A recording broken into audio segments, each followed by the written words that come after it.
All right, all right. All right, all right. Okay, so my mic isn't hooked up. That's cool. I gotta run the intro anyway. How y'all feel? What's the deal, man? Got a good one planned for y'all. Got a damn good show planned for y'all. Appreciate your time, appreciate your energy. Appreciate the opportunity to entertain you all this evening. And you will be entertained, man. This is gonna be a good one, man. We'll get into a little bit of everything. I put a survey up asking y'all what y'all want to talk about tonight about 2 hours ago. Appears like you guys want to talk about a little bit of everything. So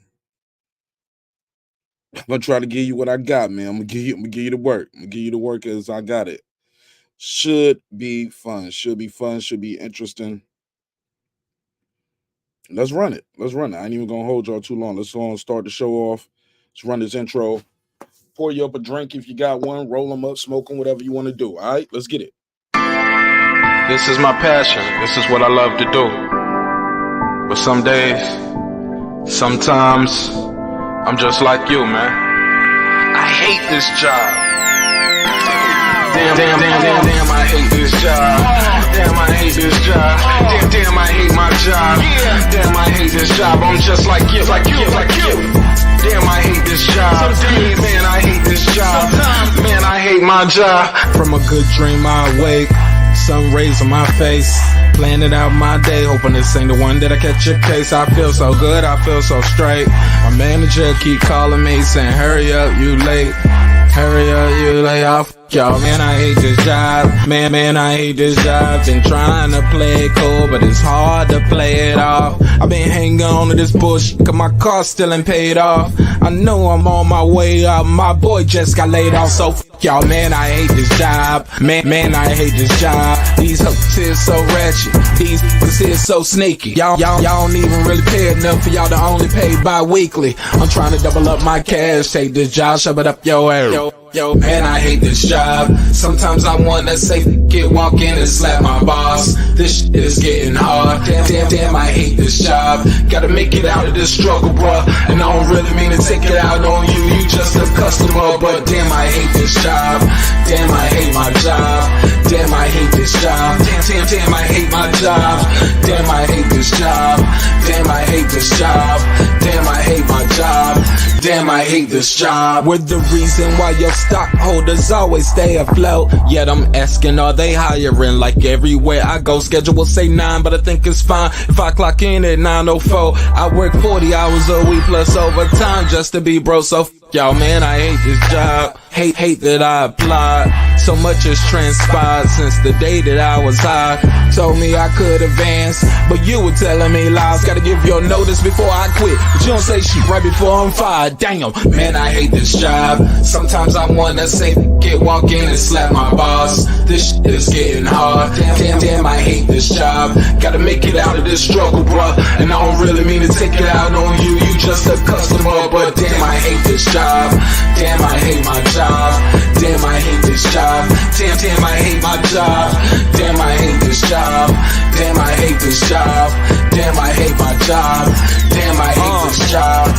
You and your procedures, you and your protocol, you and your policies, none of that shit don't apply to me.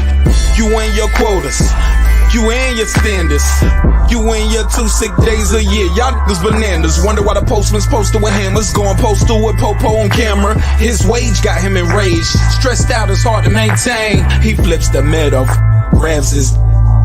He said, if you don't get the picture, I quit, you ain't shoot. Mother, man, I hate this job. Sometimes I wanna say, walk in and slap my boss. This shit is getting hard. Damn, I hate this job. Gotta make it out of this struggle, bruh. And I don't really mean to take it out on you. You just a customer, but damn, I hate this job. Damn, I hate my job. Damn, I hate this job. Damn, I hate my job. Damn, I hate this job. Damn, I hate this job. Damn, I hate my job. Damn, I hate this job. Look, man, I hate this job. I put my pants on one leg at a time, just like you. I'm out here trying to take care of my family. Damn, I hate this job. It's not always glamorous, for real, but I do what I gotta do for me and mine, you know? Damn, I hate this job. Damn, I hate my job. Damn, I hate this job. Damn, I hate my job. Damn, I hate this job. Damn, I hate this job. Damn, I hate my job.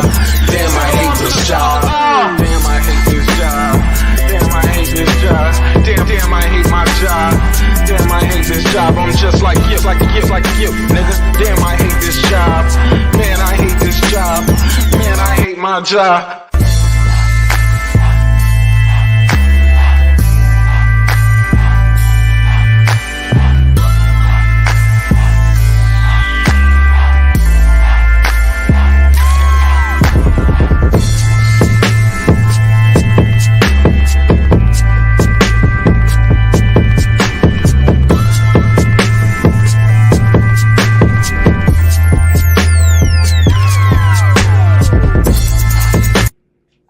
The views and opinions expressed in this program are those of the speakers, commentators, experts, and or the hosts. They do not explicitly nor necessarily reflect nor represent the channel's policy or the views held by the channel or broadcaster.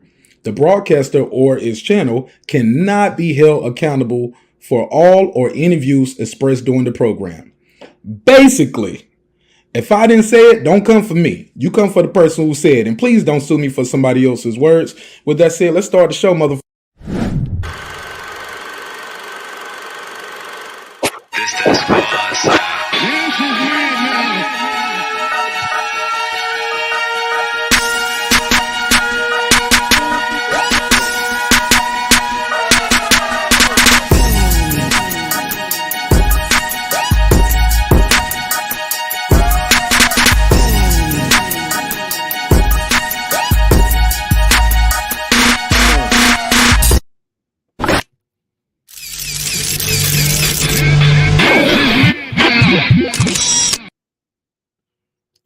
Yeah. How sound, man? How do I sound, man? My mic is not working. Can y'all even hear the sound effects? Oh, man, technical difficulties. And this about a B word.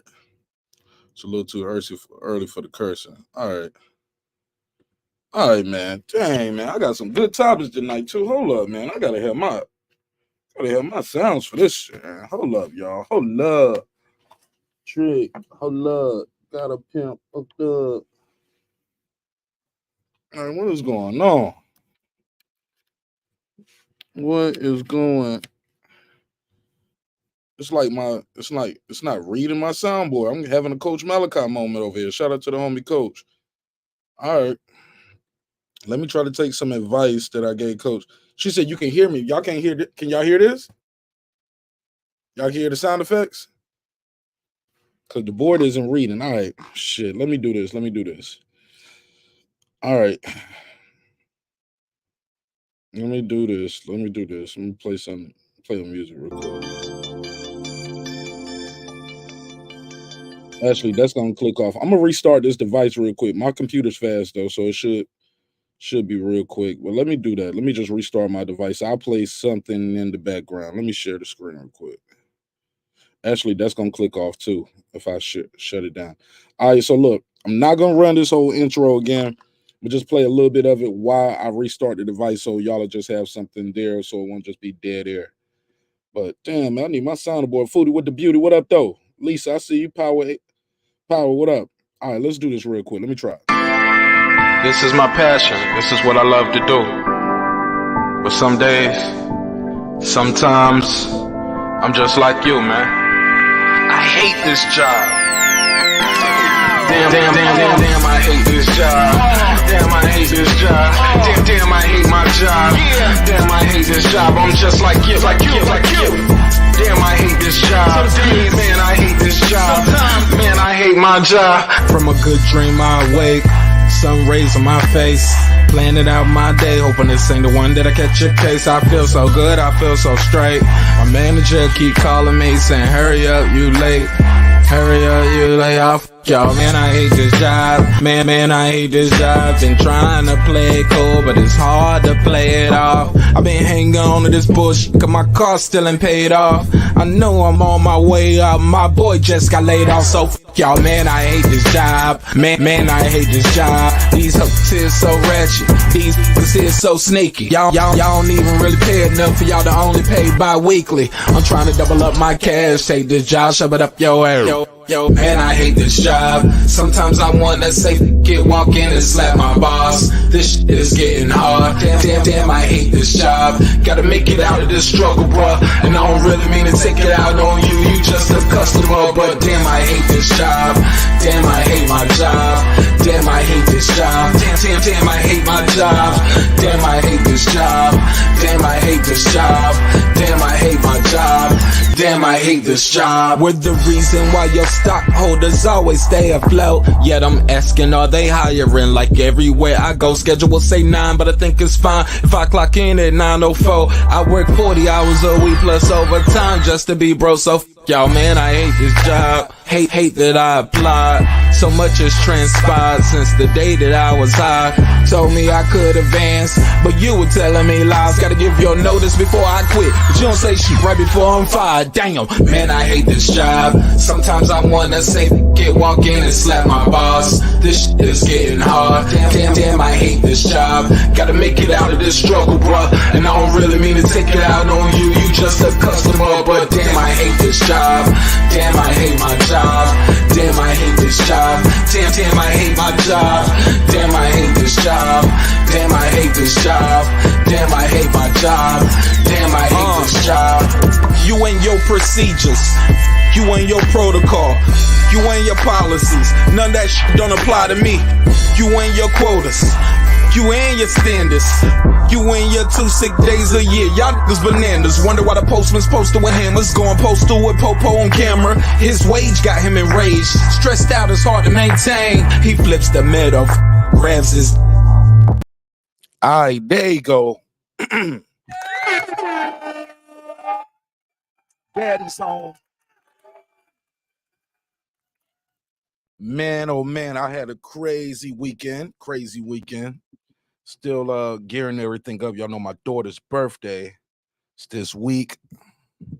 Daughter's birthday this week. So just been doing a lot of daddy stuff, you know, pictures and all kind of stuff. Outfits, pictures, and putting together little stuff for her.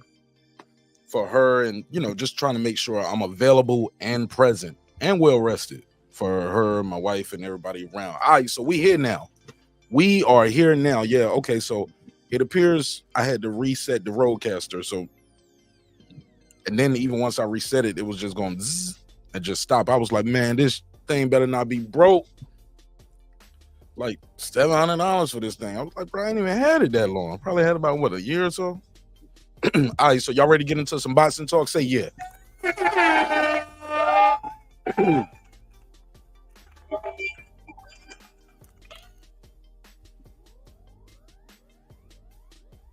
But I'm hearing the playback. For some reason, my sound effects be choppy. I don't know why is it doing that. One day, man, I just have to take a whole day and just record and play, record, play, and hear why it's doing that. Because the sound effects sound choppy. Maybe it's just setting right here. Let me try this. Ugh, it's bothering me. Reduce background noise. Automatically adjust mic. Maybe I should try that. Let's try this. All right.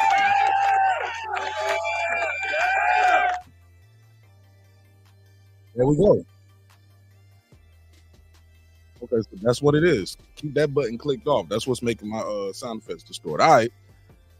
Let's do this neighbors only roll call. Neighbors only roll call, because without the neighbors, the show wouldn't be the show at this level. What do you mean by that? Your back is broken. Hell yeah. What, a vertebrae or what portion? Spinal. Oh man, y'all killing me, man. Wow. Every time I turn around, man, it's always something new, man. But you know what we do. What up? We're gonna roll with the punches, man. It's nothing. Shout out to Stephen Bateman all the way in Australia. Mama, we made it down under. And shout out to Australia and Tszyu, man. Mendoza put on a good performance. We'll talk about that momentarily. What up? Is that Stephen Brimley? Shout out to the Unboxed fan, Brim Reaper. What up? Juan Davila, the Rilla, aka Epoxy Magic. What up? That guy clips 330 early. What up? Mr. Golden State Holding, aka the back, aka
So she said she had no sound.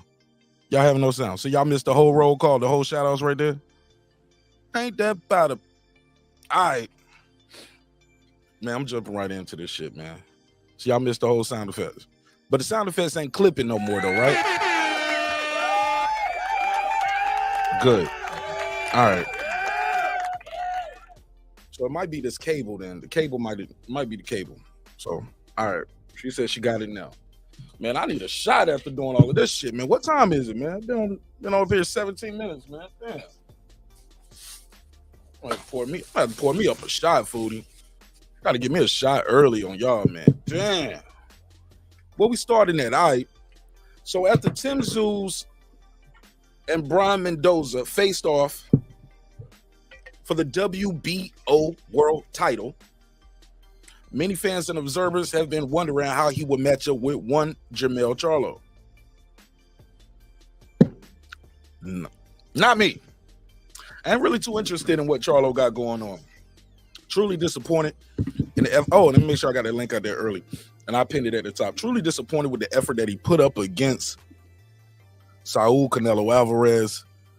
I mean, do we want to call that an effort? Can I put a case on it? Never heard of it. Bro, what the hell was that? All right. Nobody really liked that performance. Except his bank account, I guess, right? But that is what it is. It's going to be what it's going to be. Let me make sure I got that pinned at the top. Members panel link.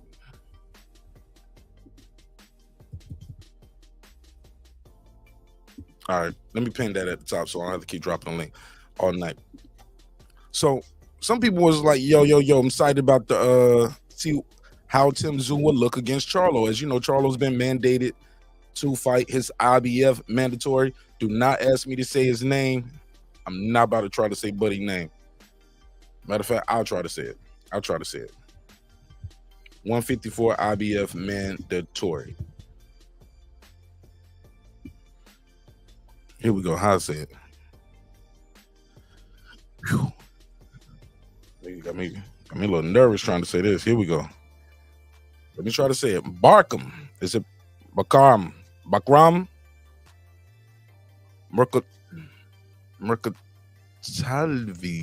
Mercataziliv. What? Hey, look, I'll be able to say it in a couple weeks, man. But anyway, let me share the screen. This is where we at with it, though. Basically, they saying Jermell Charlo, you got to fight this dude. You got to fight him or you're going to lose another belt. He has 30 days to get this deal made. I don't picture Jermell Charlo being one of these type of guys who's going to drop his belt. Not for this guy. I know he said he wants to get the big money fights, but he's going to have to fight this guy or lose his belt. And then he'll just be he'll be a 2-belt unified. Jermell Charlo has showed us in his last fight being undisputed don't mean that much to him. I mean, let's just keep it a buck. He got paid way more to fight Canelo and lose a belt. Lose his undisputed status. You give a damn? You give a damn. And look, I ain't mad at him. You a prize fighter. You in this joint to get the prize. You already got undisputed before, right? You got your money. I mean, you got undisputed. You got the legacy. Now it's time to get the money. So people be saying, hey, okay, he's going to fight him. So that means Tszyu is going to be available. Crawford should be available. But not so fast. Crawford still got to fight this this Errol Spence guy one more time. Some people don't want to see it, but it's out there. He's going to have to fight that guy. Errol Spence wants his payday. He wants to get paid, so he want to fight Terence Crawford. Cam Edwards, I see you, fam. I know boxing. What's popping? G Money, I see you. He said Jermell fought like a coward, man. Jermell fought like Look at the way his body is too. It's like he just cut weight and went in there. I don't know what they did, bro. I don't know what's going on with that camp. Yeah, I don't know what's going on with that camp, man. That whole thing is just falling off little by little, step by step. Speaking of step by step, rest in peace to Suzanne Summers, man. Used to love Suzanne Summers on Step by Step. Fine as hell, boy. All right, so where we at with it? So I got to talk about that. So I saw that people are trying to based off what they saw Saturday, I told y'all that was gonna be the news come this week. Based off what you saw Saturday, can Terence Crawford beat Tszyu? Y'all know me. I'm biased. I got my boy all day. I got my boy Bud all day. I got Bud smoking these dudes at 54. Now, is it gonna be easy? Nah, ain't gonna be easy. He's gonna have to box. He's definitely gonna have to box. Show more. Talk to me. What up, bro? What's up with you, big dog? Man, technical difficulties over here this day, man, starting my show off. I ain't started the show. Oh, okay. Yeah, I was 17 minutes, and then once I figured that out, then I do the whole roll call. Mic was muted. Everybody missed the show. Wow. I did my whole shout outs, and the mic was muted. I was like, That's crazy. bro, I'm over here That's slapping crazy, myself, man. I was like, man, let me take me a shot early, man. Fuck this shit. Yeah, take your shot early, bro.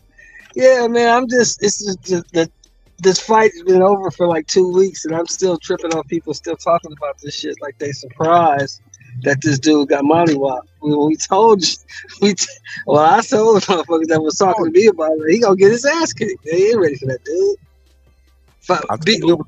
Carrying 168, 175 pounds and fighting at that weight are two entirely different things, bro. Two entirely different things. Jermell Charlo had never fought at that weight before. Also, too, OG Hood, he don't have experience in moving up in no weights. It's not like he went from 47 to 54, so he knows to move up in weight.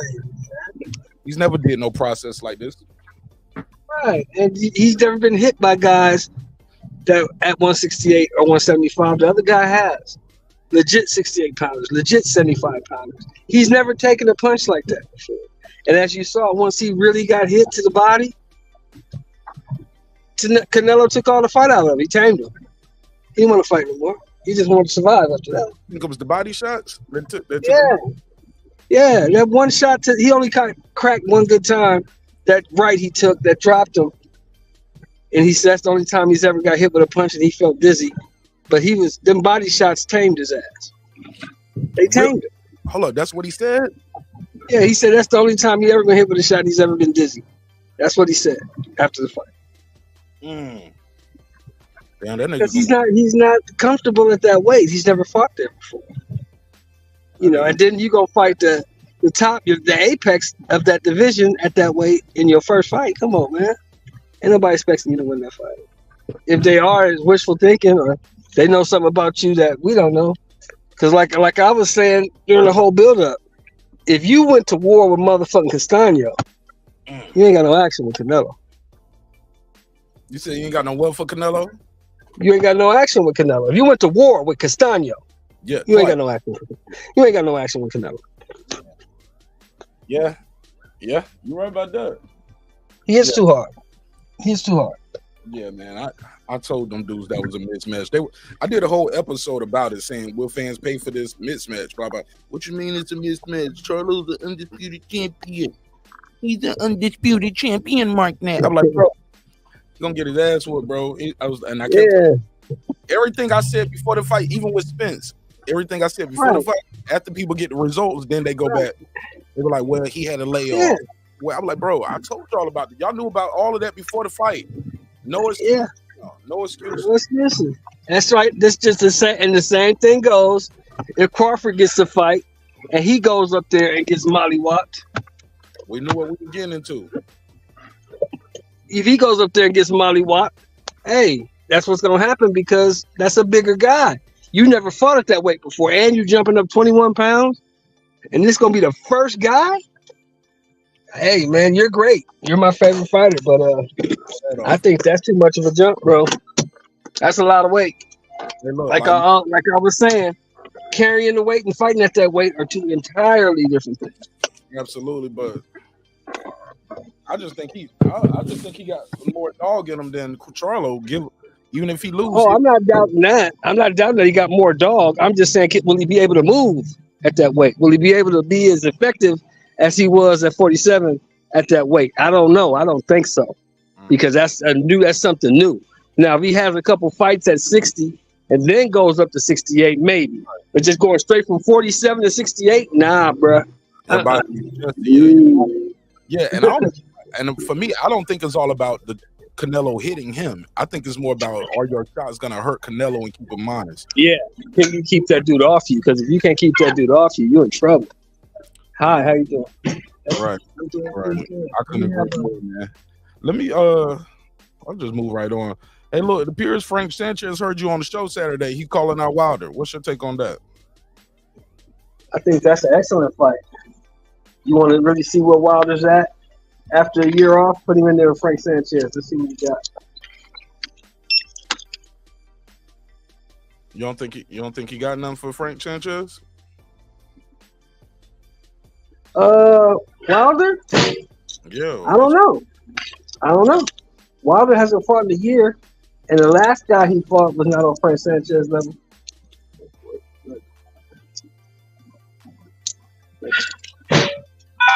The last guy he fought wasn't on Frank Sanchez level, so I don't know. I don't know what to say about that. What you mean? Hold on. Wilder's only had one round. He's only fought one round. It's not even a round. Yeah, a round. He got a whole round in. He fought one round in the last year. Frank Sanchez just fought a month and a half ago. A couple weeks ago, actually. He fought on the undercard of Charlo Canelo. So he just fought a couple weeks ago. And he got hit and dropped in that fight, I believe, right? Oh, Wilder? No, Frank Sanchez. Who he fight? I don't remember that fight. He fought some guy on the undercard. He stopped him. He came back and stopped him. I think he got hit. He got dropped in. If I'm not mistaken. You back in the car. We're going to get that phone still. Now, you got a mount? If I'm not mistaken. You got a mount for your phone? Man, I'm in the car. You have a mount to mount it. No, there ain't no mount in this car, man. Okay, well, keep it still there. We hearing every little loud as fuck, I bro. hear you. All right.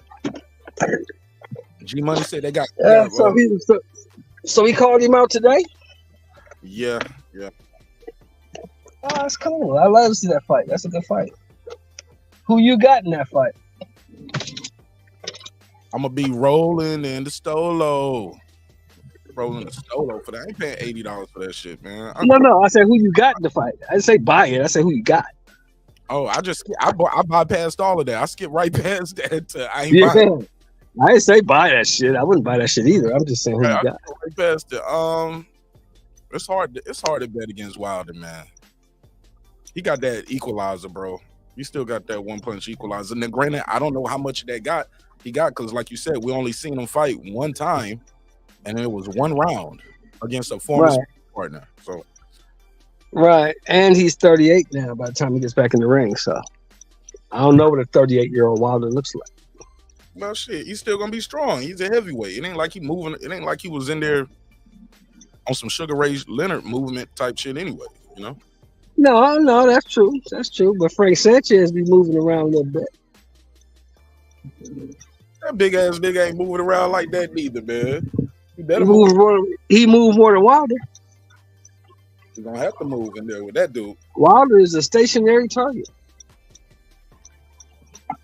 You think Malik Scott is gonna change him even more now? Is he gonna change him even more based on what we saw? You can't change Wilder. You can't change Wilder, man. Wilder isn't who Wilder is at this point in his career. Wilder's 46 fights in.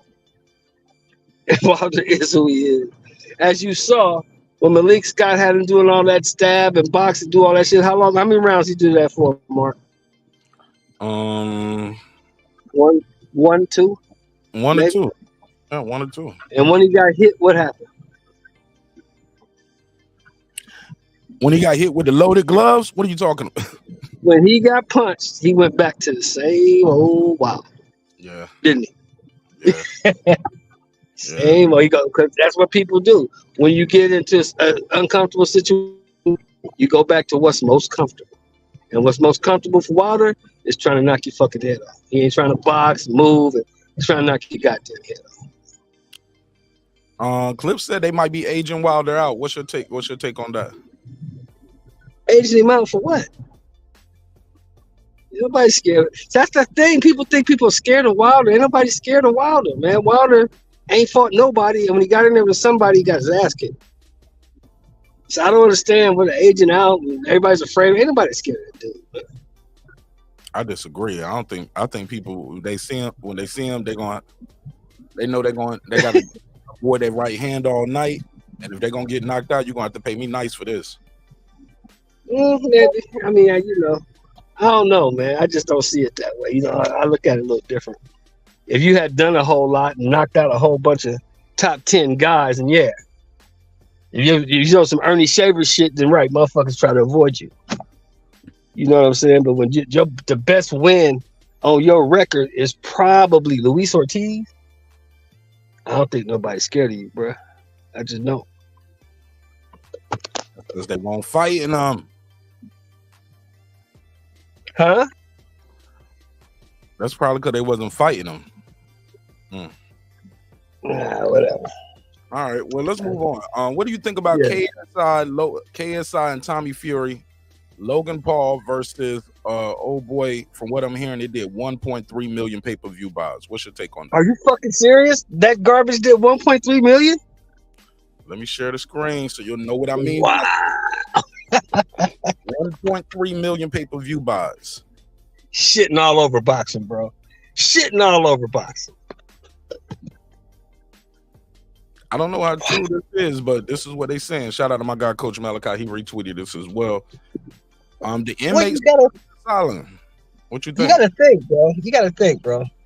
Logan Paul has how many followers? 20 million plus? Something crazy. He's a WWE wrestler. Something crazy like that. So if he could just get 1 or 2% of his people, that's how much? 1.2 million? He can just get 10% of them motherfuckers. That's a lot of people, man. Just 10% of all his followers is 1.2, 1.3 million people. So, plus, everybody knows the KSI dude in England. He's supposed to be some hot guy on YouTube or whatever. Everybody knows the Tommy Fury guy from the Jake Paul fight. And I don't know who the other guy was. Dylan Dennis, yeah. That's that MMA guy that used to hang with Conor McGregor. I never heard of it. You know what I'm saying? That's the guy that was involved in the bus incident. You know, Conor McGregor threw the shit through the bus and glass got in people's eyes and shit. He was one of the dudes that was throwing dollies, throwing motherfucking hand carts through the trucks, but through the buses. But yeah, man, them dudes got a lot of followers, man. It's easy for them dudes to do 1.2, 1.3 million. Plus, the kids love that shit. You know what I'm saying? They love the YouTuber fights. Them shits sell out. Them motherfuckers is making boxer purses fighting each other. Yep. Big thing. Hey, look, they got crazy. I ain't mad at them about that. Now, I'm not gonna be. I'm a purist. I'm a boxing purist, so I can't support the bullshit. But I'm not gonna hate on them for getting their paper. If motherfuckers gonna pay you $2, $3, $4 million to get in there and fight each other, why the fuck not? Man, why the fuck not? We need to have our breaking beats boxing, bro. Man, Shelton Moore, I'm gonna put you up against Champion Hart. What's up? How much money you got? How much money you got? Chat tally for the night 0. So yeah, it gotta be more than I'm getting already. If it ain't more than I'm getting in retirement, you get 0 for fighting right now. This gonna be more than what you get for fighting. You gonna get more than that. How much I'm gonna get? Give me a roundabout number. $100 a piece. $100. $100 a piece. $100 a piece for both of y'all niggas right now. 50 plus fighters, 50-year-old fighters, bro. I ain't giving y'all niggas more than $100 for that shit. Y'all niggas, you won't be giving it to me. Hold up, them boys coming in shape. Them boys doing like 8 rounds and shit, man. Y'all niggas ain't about to do 8 rounds. Get off the gas. Never hoid up.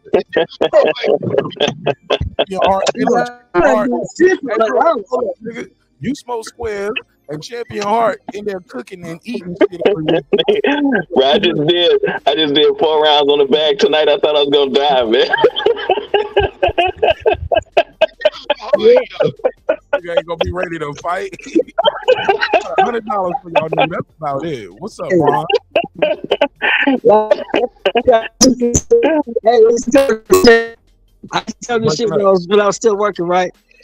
You breaking up, brother. On I the couldn't hear you. job, I make 375.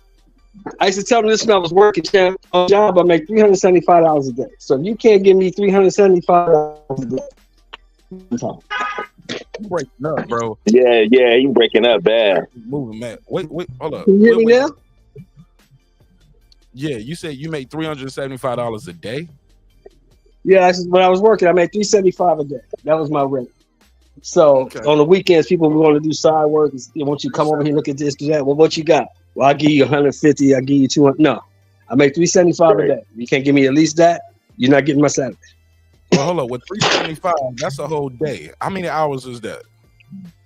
8 hours. That's 8 hours. Yeah, $375. So that's $46 an hour. Okay, I'm not. Right. You're not fighting for an hour. So let's do 46. Cut that down to half. No. I'm giving you. You got. You ain't even cutting shit for shit. We've been fighting for 30 minutes. You're gonna be doing one round. So we not fighting. We not cutting shit for shit. I'm not getting in the ring with nobody unless you got 10 racks. If you ain't got 10 racks, there's nothing to talk about. Hold up, nigga. Then we got to give you. We got to hold up. It ain't just $375 for one day now. Then you want to get 10,000, bruh. Hey, show more. Ain't nobody. My price is. Hey, like Buzz said, my price is my price. Can you match it? I want to hear that. All right. If you can't match it, no fight. What's going on, my brother? Yeah, this nigga pricing himself out. He ducking you, step your heart. Pricing himself out. I'm pricing myself out. You motherfucking right. You motherfucking right. Pricing myself out.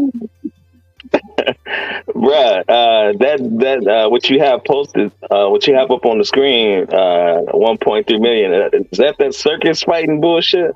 Yes, sir. See, that's why I call this shit the fanboy era. That kind of shit like that, man. Like Sheldon said, that kind of shit is shitting all over boxing. And then you have cats like Mex and Brim, you know what I'm saying, talking about these cats like they real fighters.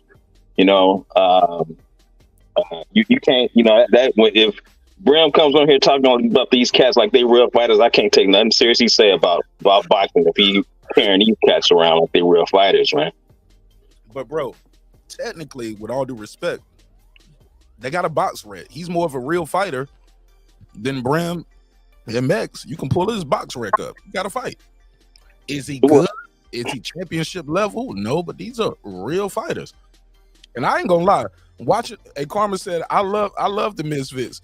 Karma, it's like like a world star with gloves, yo. These dudes be getting beat up because the skill set isn't high. You get what I'm saying? They don't have a real high set. What up, Karma? So yeah, they be in there swinging.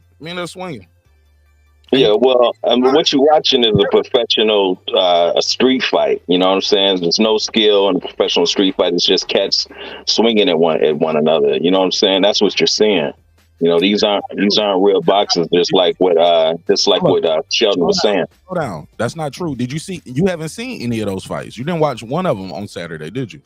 No, I didn't watch none of that garbage. But you know what? Though there was some garbage. There was some garbage that I saw talking about tag team boxing. I did watch that nonsense.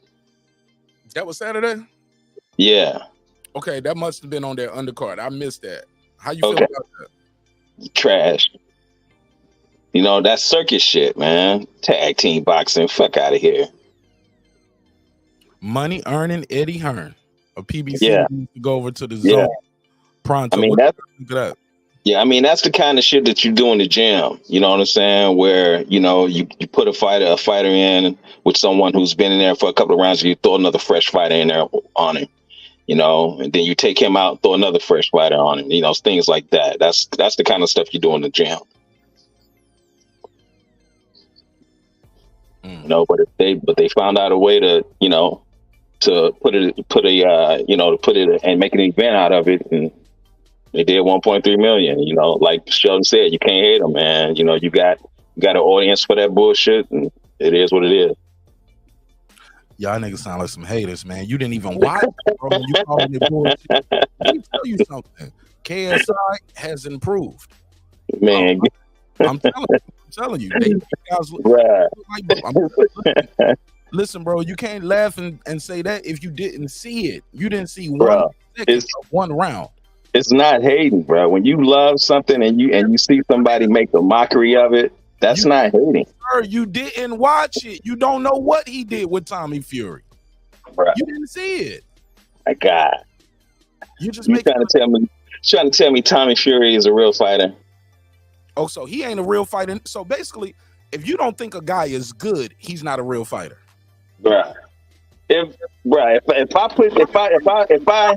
I train you for 6 weeks and put you in the ring, you know what I'm saying, you will look about as good as Tommy Fury. You know what I'm saying? It doesn't make you a real fighter. Yeah, you know the fundamentals. You can go in there and throw some punches, you know? So a guy who's 10-0 is not a real fighter. 10-0. The 10-0 who was fighting the janitor? Most you know what I'm saying? Fighting a Walmart grocery store stalker. Hard. Take the emotion out of it. Let's just talk about No. Most guys in their first 10 fights ain't be fighting janitors and bums. You want me to pull up Devin Haney's first 10 fights? You want to see who those guys were? You want me to pull up Kell Brooks' 10 fights? Yeah, I'm sure they had better records than these clowns fighting cats to make them look a certain way, of course. Trust me, Kell Brooks' first fights are just like this. He fighting guys with losing records. Most guys, when they other than guys like Keyshawn Davis, but I'm sure if I pull him up, he fought some guys with losing records when he first started. Of course. I mean, you have to build your fight up, of course. You know, but the thing is that, you know what I'm saying, there comes a point to where you can't continue that. But when you make a career out of that, that's a whole nother thing. How's it a career? He just started boxing, bro. He only got 10 fights. Right. You really expect him to step in there with you really expect him to step in there with a real fighter? Tommy Fury only got 10 Who you 10 speaking fights. Of, Mark? You speaking of Tommy Fury. Okay. Tommy Fury fought guys that was 10-1, 0-1, 2-0. That's industry standard when you first getting started. Okay. Now, to be fair, I did skip the guy that had 10 wins, 102 losses, and 3 draws. But see, I don't think what I'm trying to say, man, is that's not what Champ is tripping on. What Champ is tripping on is when you building a fighter who's 10-0. This is what I'm trying to say. 10-0 guys don't be making $3 and $4 and $5 million. Right. Oh, so y'all mad about his money? No, we're not mad. We're just saying it's not fair that you get all the benefits of a world championship fighter. Hold on. You get all the benefits of a world championship fighter, and you haven't put in world championship work. Fair. That's what candy the kids and put blue ribbons on pigs. Don't talk to me about fair. We didn't say we know the world ain't fair, but I ain't gotta like that shit. You shouldn't be able to get world championship paydays when you haven't put in world championship work. When you got people out here striving and working hard every day just to get to that level, and you automatically get thrust into that level just because of your brother. That's the only reason you're up there. Nah. Yes. Nah. If his name was Tommy Nash, he would not be getting paid like that. Why you got to shit on me? If his name was Tommy Nash, he would not be getting paid like that. His name happens to be Tommy Fury. That makes a big difference. Shit, nigga. I got enough niggas out here don't like you, man. That makes a big difference, and you know it. I'm just rebutting your argument because I think it's silly. What I'm trying to tell you is, if you mad about this, you have no further to look than TBE himself. Matter of fact, you can go. Oh no, I'm not mad at him. Hold on. I'm about to cook y'all old school. Go ahead. True or false? Didn't George Foreman fight like 10 niggas in one night? 5 in one night. Was that some circus shit? Yeah, of course. He didn't make $5 million to do it, but he didn't make $5 million to do it either. Right. Ali did some circus shit when he fought that wrestler. There we go. And he didn't make $5 million for that. But that's different. He had to do that because they had taken his license, so he was doing what he had to do. That's different. Okay. They took George Foreman's license. No, George Foreman just did some circus shit. You know what I'm saying? But he didn't make a career out of that shit. No, he wanted to see. They had put their work in. They had already put their work in. Exactly. Nah, bro. Yeah. We talking about Olympians. Foreman, you gotta remember, Foreman did the circus shit. Tell him, Tinto. Foreman did the circus shit after he lost to Ali, and he wanted to see if he still had it. He had already put his work in. What? No, the guy who fought Ali, did he put in work to get that fight? Who? Okay. No. But they didn't get near. Y'all mad about the amount of money they making? Be mad at the marketing economy. You talking about Antonio Inoki, one of the greatest wrestlers of all time, who could fill up the Saitama Superdome? Of course, he put in his work to get that. Boxer? Okay, so y'all okay with Fury fighting Ngannou then? I don't care nothing about that fight. I don't have no problem with it. I don't give a fuck what they do. Did he put in Fury's already showed me what he is. I don't give a fuck about Fury. with this shit, man? I'm surgical, bro. No, I'm telling you, I don't give a fuck about Fury. He's already showed me who he was a long time ago. I don't give a fuck if Fury fights a bear. I don't care. I mean that's him. That's Fury doing his circus shit. So you're okay with that though? I didn't have a problem with he didn't make a career off of it. See, I look at all those type of fights as strictly entertainment, man. If they ain't fighting no really ranked opponent as far as another boxer, I look at it as pure entertainment. It doesn't affect their career one iota, you know. But I tell you, I'm not mad about whatever money these guys got, because realistically, these guys are creating their own lane for the money. So I don't have an issue. I didn't see the fight. I wished I had. I missed it. But I don't have a problem. Well, I mean, for entertainment purposes, you understand? Yeah. But it was entertaining. I don't have man. a problem. I don't have a problem with young Fury. I'm gonna call him Young Fury, getting bread, beating up on these internet guys. I ain't got no problem with that. I really like the fact that he's beating up on them. To be honest with you. Just to let them know that when they fight real boxers, somebody who's boxing for a living, that they it's not as easy, you know, as what they do with these other cats. So I don't really, and they creating their own money. They're not really taking money out of the pool from the fighters, in my opinion. They creating their own lane and creating their own revenue. So I don't have a big deal. I don't have a big problem with that, you know. But at the same time, I'm only gonna give credit what credit's due. And if two fighters in that ring, if they're ranked opponents in the sanctioning bodies and stuff like that, then I give credit for that. But if they're not really, you know, if they life ain't based on a boxer's life, and they call themselves a boxer, then I ain't looking at them like that. I'm looking at them. I want to hear that. Still entertainment. Can we admit that Mayweather put in his work, right? Absolutely. Right. He definitely put in his work before he started doing his circus. Mayweather put in his work. Now he's doing these bullshit cartoon fights. Right. I don't watch them, but I don't have a problem with it because he's earned the right to do whatever he wants.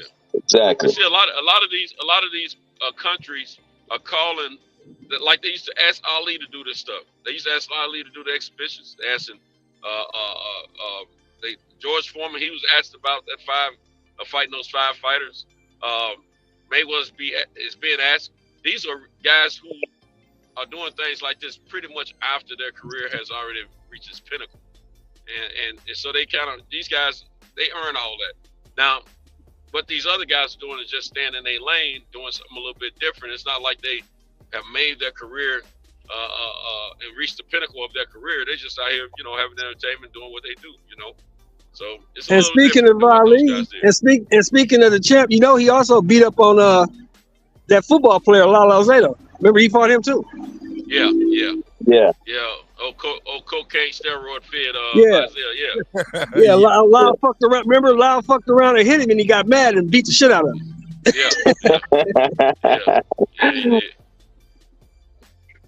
Yeah, man. My thing is this. I'm hearing a couple different things from different people. Some people are saying it's about the amount of work you put in. What about the opponent? I'm hearing people saying, hey, look, I don't care about that, blah, blah, blah, but the amount of money that they're making is absorbent.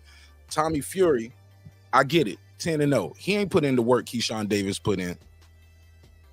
That's not his fault. You know, that Keyshawn Davis putting in all that work for the 10-0 and he ain't getting Tommy Fury type paydays. You know what I'm saying? You don't choose your audience chooses you. And if people, that many people want to call him out and he answers the call, keep in mind, he wasn't calling Jake Paul out. He didn't call KSI. These guys they just picked them randomly, like, oh, this nigga's trash. Because he was a reality star too. He's on reality TV overseas. You know what I'm saying?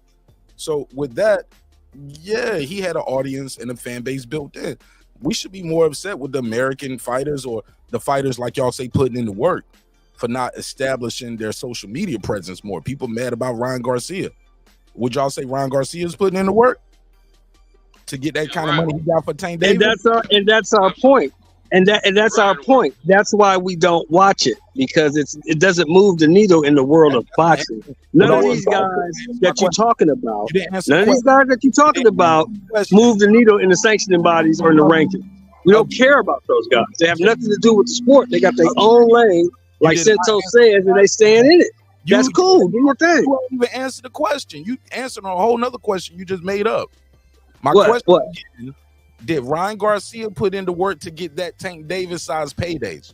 Because you was the person. Yeah, he did. He did, because he put the asses in the seats. Tank had never did anything more than 300 before Ryan. With Ryan, he did 1.2 million. You trying to sit here and tell me that you go from 300 to 1.2 million because motherfuckers want to see just you? No. They wanted to see that kid. That's why he did 1.3 million or whatever he did. It wasn't because of Tank. It's because of the guy Tank was fighting. Well, it was both of those. It was both of those things, because they both got, between the two of them, I think they had some umpteen million followers or something. I forget the exact number, but it was in the teens. So I think it was both of them. And Ryan didn't have those base fans by himself. Tank was a big draw. Let's not forget that he was already one of the biggest draws in boxing.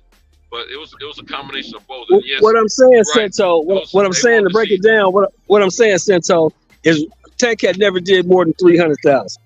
Ryan had never even been on pay-per-view before, ever. Right. But with Ryan, he did 1.2 million. Absolutely. It's because people wanted to see that kid. Yeah, it was a lot of followers, but don't forget, we do have to give Ryan discredit. He sold that fight 2 years ago. Yeah, he did. He sold that fight 2 years ago. Yeah, he did. He's been selling that fight, calling out Tank and Mayweather Promotions for the last 2 years. He sold that fight 2 years ago. Then he took a hiatus. All facts. Then he came back and resold it. You know what I'm saying? So yeah, people been wanting to see it we've been clamoring about that for a couple of years. Mike Tyson pumped it up. It was a great. It was Ryan. You breaking up, brother? So it worked out for everybody. Hey, look, let me let my sister Foodie with the beauty, badass blonde in the building. Foodie OGs up here tried to jump me like these fighters. Got no accountability for their lack of promotion. They want it. Hey, look, YouTube boxing lives on YouTube. It's hard. It's like pulling teeth to get these niggas on shows half the time. They should be happy and be jumping for any interview and get their voice out. But go ahead, Foodie. Right. What up, Mark? What up, everyone on the panel? Hey, Foodie, how you doing? I'm good. You sound down. Foodie, what's up, girl? Foodie, you sound What's up? You sound like you on a candlelight dinner somewhere. Maybe want to change my voice. Like, hey, Foodie. Hey, I'm gonna be in LA, Foodie, in a few months, man. We need to chop it up about that seasoning I wanted to talk to you about. Oh, you were the one who was hitting me up. I was trying to remember if it was you or someone else. Yeah. Definitely. We'll have to exchange emails. Okay, I got cool. some information for you for sure. Okay. Them cooking niggas always get them gals, man. Hey, listen, I like to cook and I like to be cooked for. So, hey, look here. Okay, I got one telling me that dude's cooking for it. Yeah, he be cooking for it. I said, yeah, I'm glad he is because I ain't getting ready to cook. You know what I'm saying? And that's why he It's those got what Uber you. Eats. She come see me when she want to get slayed, and she go see him Oh when she want to Lord, get fed. nigga, So please, it worked Slayed out like pretty how? good. How you be slaying? nigga, capping, nigga. Hey, What you think about this? What you think? hey, Yeah. Foodie, this a Anyway. different show. This a different show, Food. I ain't gonna get that Anyway. cranked up. We gonna get. Hey, look, we Anyway. gonna get there after this segment. 'Cause I got to get to my Will Smith and Jada topic. What you think about this topic, Foodie? Go for it.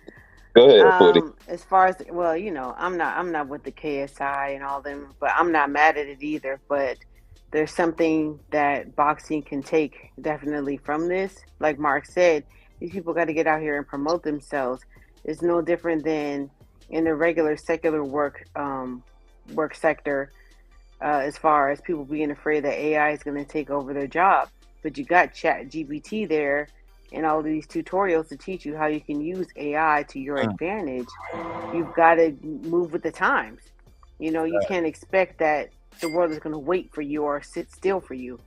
So, Right. I said something about Eddie Hearn. I didn't realize he was not the one that promoted this. I made the assumption that because it was on the zone and that he had done one of these type of fights before that he was the Logan promoter, but it Paul wasn't him. and KSI promoted it, and they was Right. Prime. So I'm not mad at them. Like I That's said, I don't watch any of them. I don't care about any of them, and I'm not mad at them. But there are a lot of things in the world that I don't pay attention to that are doing very well in an area that I have interest in that I don't pay attention to. But I'm not mad at them for doing that. Do your damn thing. Fact. But there is something to be learned from. Don't be mad. Learn from that shit and figure out how to make it work for yourself. Because when it comes to KSI and all of them, they built their platforms on their own.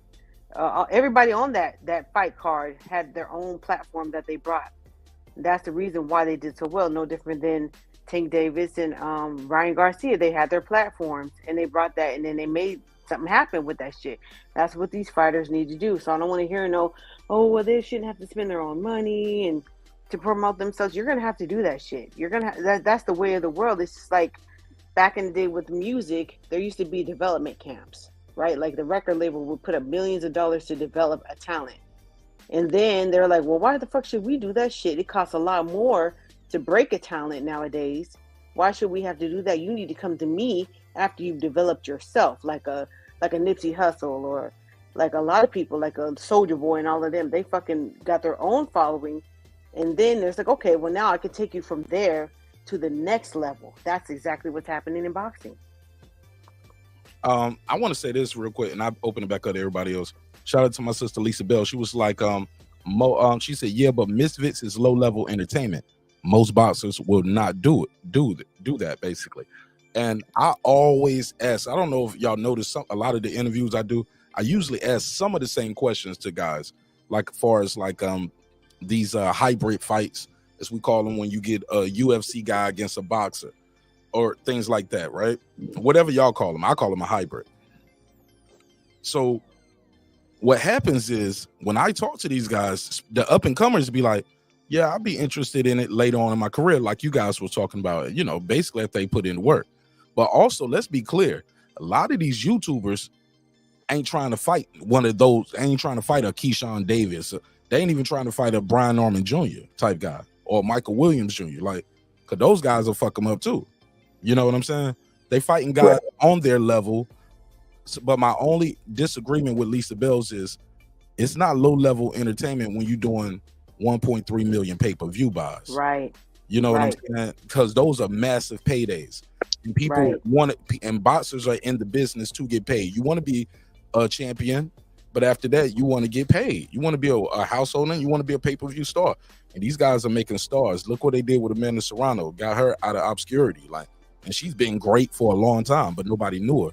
So if Tank Davis is the face of boxing for his 1.2 million, what does this say about KSI and Logan when they do 1.3? Right, there are a lot of like that's good that you said Tank Davis, because a lot of people feel like he's a low level entertainer. Like he ain't fighting nobody, but he's making a lot of money. And even though I don't support him, I don't pay for any fights that if he's not fighting somebody I want to see fight, like Ryan Garcia, which I learned my lesson from that bullshit. I'm not paying for it. So, but I'm not saying, oh, he should need to retire from boxing. Like, that's not my place. You know, people are paying for it. Fine, you getting rich without me. I'm not gonna be mad at that. I'm just not paying my fucking money to watch you fight. Rolling. And that's all I'm concerned with. What'd you say? We rolling in the stolo. Rolling in the stolo. Yeah. But see, you know, I hear what you both of y'all are saying, but I would never call Tank low level entertainment because, you know, I've been to a few of his fights and trust me, it's anything but low level. But at the same time, I understand what you're saying about the level of competition, but all that's not his fault as far as what he's fought thus far. But what I really want to say is when it comes down to the promotional portion of these fighters, these true fighters, what they need to do for themselves to catapult their career, it's one of those situations to me. Like, I'm 56, and my homies, he did like Don Cheadle, like Kevin Hart. but I'm glad y'all caught that, man. I couldn't do nothing lag because I knew I've done it several times, and most people don't get it. I'm glad I'm going home with the neighbors. Man. I know what time it is. I know what time it is. It was like Kevin Hart with Don Cheadle. Yeah. It took me. See, when it comes down to my age group and the ones just probably anybody 10 years younger than, 20 years younger than me and up to my age, them and the people that are around them are probably not going to be into social media if they're fighters. Not going to be into social media promotions as much. Who? Anybody? A lot of the fighters. Not as every day. Soon as they get an attitude. Let me finish. Soon as they mad about something, they tweeting all day. That's a difference between talking. Stall them out, Mark. Stall them out. There's a difference between talking and actually promote. Cause see, the ones that have been more successful are doing videos and different little clips on social media, not just Twitter. And what I'm saying is, as the old get out of boxing and the new becomes more infiltrated in the world of boxing, I think we'll see more self-promotions in these fighters because as the younger people come along, all these things are second nature to them. Okay, wrap it up, man. You going long-winded, man. I got to interject on some of this shit. I want. That's why you think it's been long, though. But what I'm saying is, we're doing a sermon, man. When we were coming up, you know, we had first telephones in our house. That's why I can't finish. Back in the days when I was young, I'm not a kid anymore. I'm trying to make sure I'm understood. If I'm not in Go ahead. And then you go down memory lane, my when I was just a little jiggle. I'm just trying to make sure y'all understand it. I'm just trying to get a point across. But young folks don't understand that, though. I understand. Young folks don't understand. The fuck? No. Back in my days, back in your days, it was like, give us. When they start with that, you know, like, oh Lord, I'm gonna be here for a minute. Goddamn, I'm trying to get the lunch. Shit. I walked 3 miles. Now you preach another sermon instead of getting your interjection. I'm waiting for the lane to clear. Man, y'all killing me. We did walk 3 miles. Up and back, nigga, up and back. Yes, 6 hours every day in the snow, in the rain. I still couldn't been explaining myself. All this extra jargon, I could have been explaining my point. We fucking with you. We ain't trying to make you mad. You ain't messing with me, nigga. You ain't messing with me. I'm cool. Look, let me say this. But yourself, bro, they can just record themselves.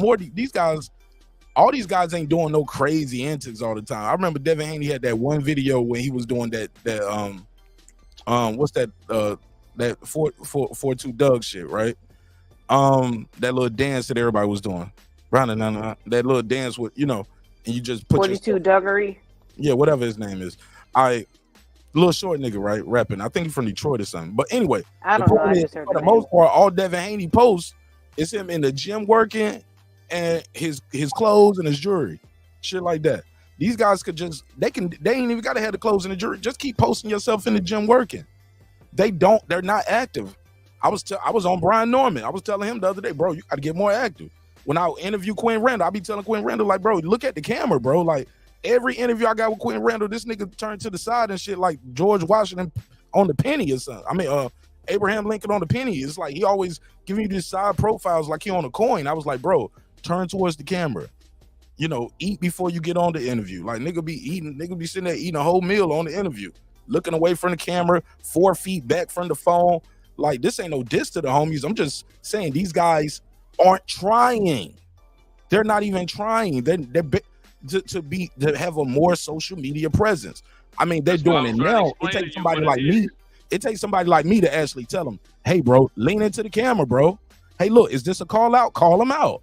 Hey, bro, blah, blah, blah. Let's do, you know what I'm saying? So little by little, you'll see some guys doing it. But for the most part, dudes won't even film themselves hitting the heavy bag, bro. Prop your phone up. But see, that's what I was saying. This is what I was trying to explain to y'all. A lot of people, it's not just the boxers themselves. See, you gotta remember when you coming up in boxing with the old school, it's all about boxing. It ain't about all that video, because you don't really want people in your camp and want people to know what you're working on and all that kind of stuff. That's the old school mentality. As the new school gets into it, you'll see more presence online and social media, because the thinking will be like that. The thinking is not that way for some of these fights. Some of these well, they fights better hurry up and catch up. Bro, now you're agreeing with me. Now you're agreeing with me. It's not in their mind. I was agreeing with you at first. You want to let me get my bars off. That's why I'm trying to tell you. Y'all go back and forth. Let me get my bars off. Let me get my bars off. Bro. It's a conversation. Yeah, but look, this is the thing. Everything you were saying has to be explained and talked. You got to change the mindset. The mindset may be coming from their fathers. Their fathers are old school, a lot of these guys, and they ain't doing all that bull crap. Man, their daddy on IG too. Most of these, their daddy on Instagram. Not all of them. Not all of them. You got some daddies. You got some dads want attention, but some of them are all about, now let's put this work in. You don't see Andrade's father on IG. Andrade got clips of him working out on his Instagram. Father be on. His father be helping him. But I ain't talking about his father. I ain't talking about his like a 35-year-old. He ain't got to do it. His father ain't got to do it. This conversation. That ain't what I'm saying, Mark. What I'm saying, Mark, is a lot of these cats' fathers are still deeply enrooted into their careers. Take that out. You can have that. That ain't even what I'm mad at. I'm talking about these guys that are, these fighters be 18, 19, 20. They on Instagram. They on Twitter. They up there. I see them liking the same big booty pictures I like. But my point is, you gotta look at the handlers around them. Look at the handlers around it. If they're old I ain't school, trying to do all of that. Santos, I ain't making no excuses for this shit. That's what it is, though, man. I'm just no telling excuses. you. When you get the, you know what's funny though, Mark? When you get the old regime out, get the new in, it'll be different. I heard you, but you gotta hear this, and this is very important. Times have changed. We have smartphones. I know that. You know that. Damn, and bro, they you know won't even that. let me finish. I ain't say you didn't know that. I didn't say you didn't know that. I mean, you ain't even know what I was about to say next, though. No, you didn't know what I was gonna say either. I'm just talking about. Okay, we listening to both of y'all. Go ahead. Crying because I cut him off on his memory lane story. Nigga, stop crying about that memory lane shit, man. It's all love. Let me say this: when it comes to this, though, when you see guys like Jake Paul, Logan Paul, KSI, and you see your contemporaries and your peers are moving up in the ranks, people are getting money, and they getting all the spoils with not even putting in the work, bro. You ain't got to give away your secrets in the gym with sparring. Show yourself hitting the heavy bag. Show yourself doing some rope tricks with the jump rope. Like promote what you do at least. Some of these dudes, you look at their shit, you don't even know they fighters until you see a picture of them with their hand raised somewhere. Be like, oh, okay.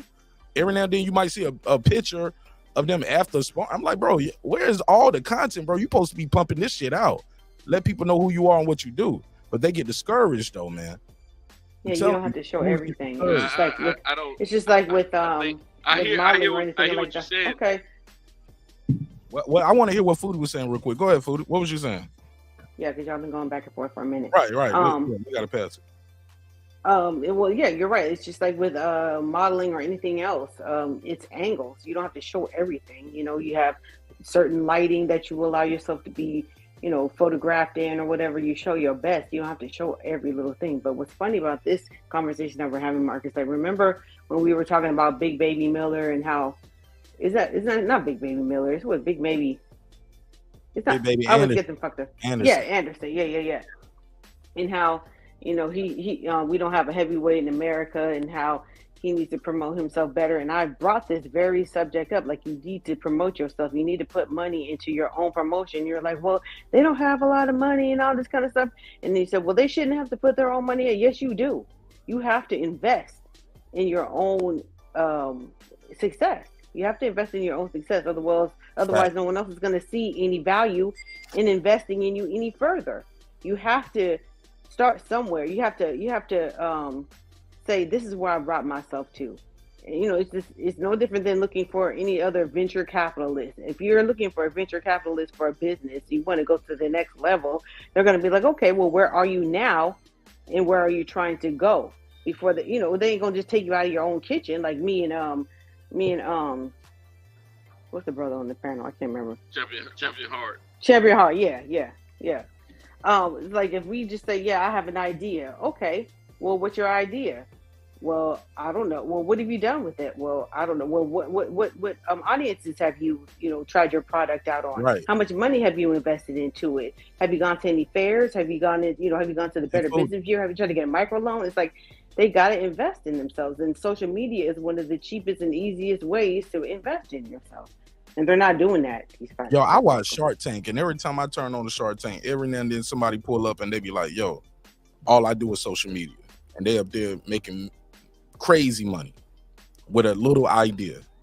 You know what I'm saying? Literally, there are people on social media that do nothing but social media. Like, they have a following of 50,000 people just on some bullshit, and they say they will sell just give them a little bit of money, like and less than $1,000, and they'll just promote your shit. Exactly. Now you got 50,000 people that weren't looking at your product, before, and then those 50,000 people got other people, and then if it's something that's good, it'll catch on, and that's exactly how it works. It's very low investment for very high reward. Fair enough. Let me let Champion Hart go in, and we'll go to Santos for final thoughts on this topic. I gotta move on. Like Santos was saying, the way that Ryan used social media to sell that tank fight. That's how he was able to fill his seats, and that's why they were able to do the over, what was it, over 2 million. Ryan did that. He was able to do that through social media. You said they sold 2 million. Yeah, I don't know. What was the 1.2 allegedly? Was it 1.2? Yeah, 1.2. Yeah, I definitely would be calling both of them to face the boxing if they did 2 million. Yeah, 1.2. But I think Ryan has the right idea, and other boxers need to follow his blueprint. Because he does a lot of that stuff on social media. Right. And Ron be chilling too. They like Ron be up there doing the most craziest shit on social media. Like, y'all can't do that. Well, y'all gotta remember that it's not just his social media presence. He has sponsorships. How do you get the sponsorships? He was popular. But that's not the conversation. Is that how come Tank doesn't have the same type of sponsorships? Because they've got almost the same. They almost have the same amount of followers. Prison clothes. That's what he sponsored. He got to sponsor prison jumpsuits. Right. That's what I'm saying. So that's because Ryan keeps a clean image. Yeah, but Ryan, so it's not just your followers, just your image. It's just like Anthony Joshua. He's got a clean image. That's the reason why he's got like 8-9 high-end sponsors versus, somebody else at his possible near caliber. That's how he got himself. Somebody in the chat told me Tanks is sponsoring Newport 100s and prison jumpsuits. Yeah. No, that's messed up. Somebody he's a Newport 100. Good God. Ryan Garcia is the blueprint for fighters to pay attention to.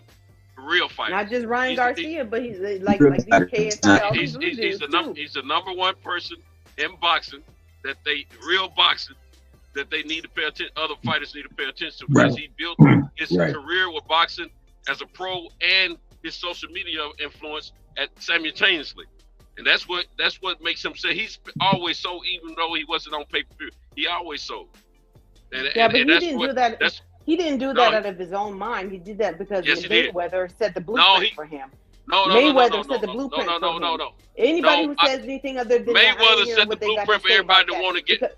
Mayweather set the blueprint for everybody to get money and to stay undefeated. He didn't think of that promotional scheme on his own. He got with the right promotional team. It was Mayweather who got him there. Ryan Garcia comes up in the area where you are. We ain't talking about Ryan Garcia. We're talking about Tank right now. No, we're talking about Ryan. I was talking about Ryan Garcia. I'm talking about Tank. No, I wasn't talking about Tank. So you're on a different subject. What I'm saying is every fighter needs to follow the blueprint of Ryan Garcia. These young fighters do, because he built both simultaneously. His social media presence and influence is what got his endorsements, his commercials and all. All right, and he shows that you don't have to be this great champion in order to get the money. Even though he's a good fighter, I'm not taking anything from him. I'm proud of what Ryan has done, because Ryan do fight real competition. Now, like I said, those other guys, they stay in their lane, and I'm proud for them too. But one thing that Ryan had, he come up in that he come up with kids and his demographics. De La Hoya's drunk. No, I'm saying De La Hoya. Yeah, but De La Hoya showed him the way though, how to do that. You can't deny that. I don't think that. De La Hoya showed him how to smile and get the money, but I don't think he showed him the social media part. I'm talking about how the man has promoted himself on social media. That wasn't De La Hoya. But yeah, De La Hoya told him how to, smile for the camera and be likable and all that kind of stuff. I think that did rub off, but not the social media thing. Ryan is a pioneer in boxing as a real boxer with some of the social media thing. Now Mayweather did his thing, but he didn't. It wasn't him to brainstorm. His brainstorm was 24/7. Whatever it was called, 24/7 in all access. Those were his brainstorms. That was his form of social media, letting people in on his personal life. That was his thing, and that came later in his career. But I'm talking about Ryan Garcia has built his professional career as well as his social media platform simultaneously. I got what you're saying, but what I was saying as far as De La Hoya, I understand he comes from a different era, but you got to understand. When a person is getting started out in social media, what I will say that some people don't understand is that a lot of your followers are bots. A lot of those, not just bots, but they're actually paid for. So if you're smart enough to jump on a trend, the record label or the promotional team or whatever, they will buy people to follow you. Those people, the numbers that they see, because they know that the kids, they look at numbers, they look at money, they're pocket watchers and they're number watchers. So they see, oh, this person who, they'll see a 60-second TikTok or whatever. And then the first thing they do, they look to see how many followers you have. I do the same thing. How many followers does this person have? They're really funny. Oh, shit, they got 700,000 followers. I don't necessarily follow them, but the kids will. But those 700,000 followers, 600,000 of them might be bots. So that's what I was saying. Like, he might have helped him to get that momentum going. What I was going to say also, he associated himself with guys, other kids that do the same thing with social media, and that helped him, influence him to, be more involved with it. But he was also able to keep his training up and all that type of stuff. See, some of the fighters, even though they're young, some of the fighters, the people that are around them, that's leading them as far as training and management, whatever, their old school mentality tells them. These fighters need to be in the gym and be serious about fight. They don't look at social media as being serious, but they're dead wrong, because social media could save them another 30% that they wouldn't have to pay to a promoter. And that's what I've been trying to get across the whole time. Yeah, I got you. Mark. I think we got you. Understand me, bro? I heard you. I got you. They can get so low in promotion for themselves if they all take a checkup from the neck up. Pay attention to the likes of Ryan Garcia and some more that are doing that, and pay attention to the KSI and Jake and Logan Paul. Pay attention to those guys, because these guys are showing them the format. Right. They're showing them the platform, and the format, and the methods, and the Max? blueprint of how to do this. Right. What's up, Max? I was just wondering, who does Santos think that most of these fighters should pattern themselves Man, we off gonna of? answer a question, then we gotta go back to Santos, nigga. Oh no, man! You know, old folks don't like it when you cut them off, man. You pull up asking questions, nigga. What's up, man? What's From the beginning, man. He messed with y'all, man. I gotta go to the next topic, man. What's your take on this one before I move on, Mix? Nah, I agree. I think social media is free promotion. You know what I'm saying? It don't cost nothing to make an IG and a Twitter, TikTok and Twitter, all that shit. But I do think that promoters should renegotiate or fighters should renegotiate money with promoters if the promoters aren't the ones promoting them. If they're doing a lot of the promotion themselves, then they should get a bigger cut that they get to keep, that the promoter doesn't get to keep if they ain't promoting shit. All right, so did you Max, give me your final thoughts on this. KSI, Logan Paul, Tommy Fury, and I don't even know the other guy last name. Never heard of it. Allegedly, they did 1.3 million pay-per-view buys, biggest pay-per-view in boxing all year. Isn't that tied with Tank and Ryan? Nah, Tank and Ryan allegedly did 1.2. Oh, okay. Man, I had a feeling this was going to be one of the biggest ones this year. Just like I think next year, if they do a KSI Jake Paul, that'll probably be the biggest fight of 2024, money wise.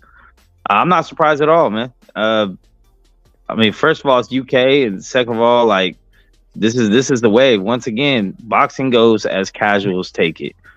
We do this shit. A lot of us are fans and we're Pierce fans, but the sport moves as casuals take it. So they can hate, people can hate all they want on this shit, but 1.3 million people decided to watch this shit during the day too. It wasn't even nighttime, during the day. All right, let's move on. All right. So we got to talk about this one, man. Will Smith has done a response to Jada Pinkett's book, Worthy, being released, where she revealed that they have been separated for the last 7 years. I'm going to play this audio, and from there we can react to it. He released a statement, so somebody is actually talking to Jada, and they interviewing her about basically what he said. So from there, let me see, is this the one? Okay, let me play the clip right here. I'm gonna have to go over here. I think they got it on World Star. I'll get it off of World Star real quick.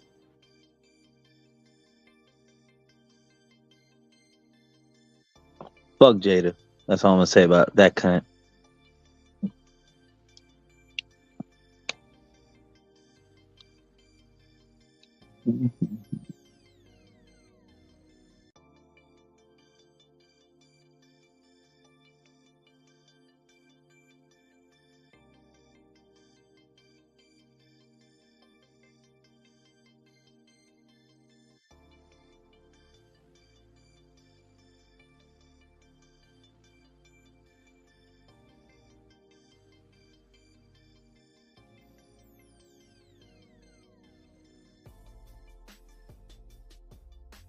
Shit, did Mark dip off on us? Oh, there you go. Yeah, I can't hear nothing. There we go.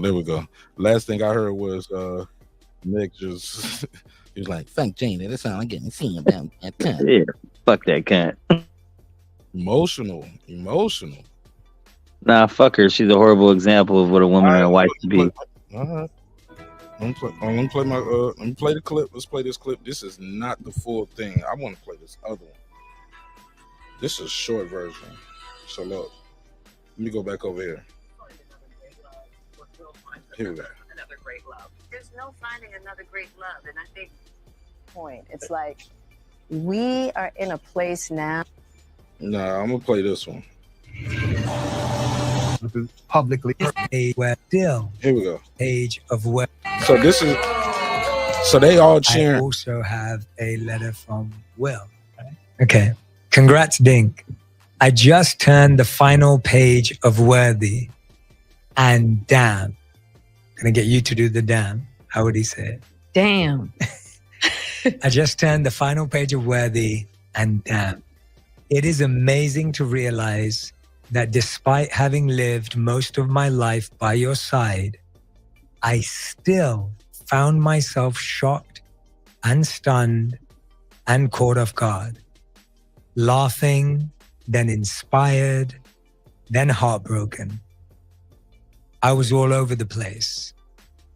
It's one thing to hear anecdotes at a family barbecue, but it was truly overwhelming to take in your story potently condensed in this way. You are one of one, a rare blend of power and delicate sensitivity. I know it wasn't easy to excavate the depths in that way. I applaud and honor you. If I had read this book 30 years ago, I definitely would have hugged you more. I'll start now. Welcome to the Authors Club. I love you endlessly. Now go get some Merlot and take a rest. He know I can't have no Merlot. Because I'm on pills. I'm joking. She didn't say that. Hold on. That's beautiful. Well, listen to this. That's why I can't divorce that joker. Wow. Food revolution. What's your take with the recent revolutions? Right. Revelations, I would say. Wrong word. What's your take with the recent revelations that they've been separated for 7 years? It's a new clip coming out. I'm pulling that one up right now, where she basically says, look, I didn't cheat on him neither. Like, you know, we were separated. We weren't intimate. We was living separate in separate homes and separate lives. Do you believe what she's saying now? Is it hard for you to digest like what's real and what's fake with these people? Because basically they've been living a lie to us in public for the last 7 years. What's your take? Not at all. And I don't believe that they've been living a lie. I think they've been living their truth and their privacy, and they don't have to divulge anything more to the public than they choose to divulge. Marriage is hard. People live like this all the time. There are people in our families that live like this, and they don't even know it because they don't talk about it. She just decided to divulge a truth that they've been living, and he's okay with it. So why can't everybody else be okay with it? People want to make her the villain, and that's fine. You know, people have their emotional attachments to people in the public. I don't. And it's okay to feel however you want to feel. I don't feel like it's a lie. They haven't been saying they are married or divorced in the public. People have just assumed that they're together, and they've allowed that to live. And people, like I said, they have emotional attachments to these people, and they are real people living a reality. I don't feel no kind of way about it. They had to do whatever they felt was right for them, because that is their marriage. And then people want to villainize one person, and that's because that person has been telling, or we've learned some truths about that person, but you don't know the other side of the story and what that other person has been doing. There are rumors that there are other rumors out there that, you know, Will has had other relationships. But if she's okay with that on the other side, then why is everybody so mad at that? Go ahead. Well, technically, to be fair, I think they both are okay with it. Nobody's filing for divorce. Like, they are. Hey, look, even after this book came out, the video of him is him, all the kids, her mom is there, and they opening up the box of her book, and they all cheering and grinning. I don't see a lot of his, and I don't see a lot of his family around. But they're definitely opening up the box. And he just said that he supports her, and he said that, you know, that's the thing. It's like, it seems like there was at some points breakdowns in communication, you know, that he wasn't hearing her, and maybe she wasn't hearing him, and what their needs were. Now people out here, people are out here, they're okay with these polyamorous relationships on one end, but when it comes to your favorite people living a polyamorous relationship, possibly, or whatever label you want to put on it, then you don't like that, because it destructs your image of them and what you I guess you were aspiring to be. These people ain't your fucking family. They don't owe you anything. You know what I'm saying? They don't need to tell you everything. They don't have to tell you every step of every part of their relationship. All right. You know? All right. Hell of an opening statement. Shout out to my girl Foodie with the beauty. All right. Champion Heart, Centos Mex. What Mex? I already heard what you got to say. Go ahead. We'll go back to you last, Mex. Yeah. Champion Heart. Yeah.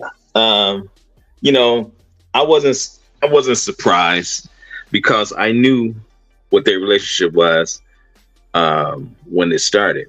You know, like I think we had this conversation before, and I was telling you about a young lady that I used to work with, and her cousin was a makeup artist, but the stars, and she told her cousin about their relationship, you know, years ago before, you know, then I'm sorry. Snitching ass bitch. Why she up there? Well, no, you know, she's close to the celebrities because she does the makeup for them. Yeah, but so she gotta be snitching. right. Well, when you're talking to family, it ain't really snitching. But the thing is that, you know, they it was an agreement. It was an open relationship when they came into it. You know what I'm saying? And certain things were allowed in the relationship. You know, it's just like when you're in the swinging. You know, you have certain rules when you swing, and there's certain things that you do and don't do. You know, when you swing, it's the same thing with their relationships. It's an open relationship, and it was understood. Okay, this is what's going to happen. You don't do this, don't do that, that kind of thing. You know, when it came out with me, I'm sure that was part of it, right? Don't say it again.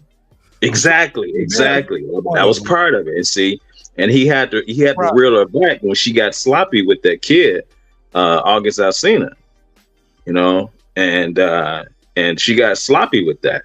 And that, you know, and he was more upset with that. The fact that she got sloppy with it than anything else, you know, because now all of the rumors that have been happening for years finally came out to the open. That started it.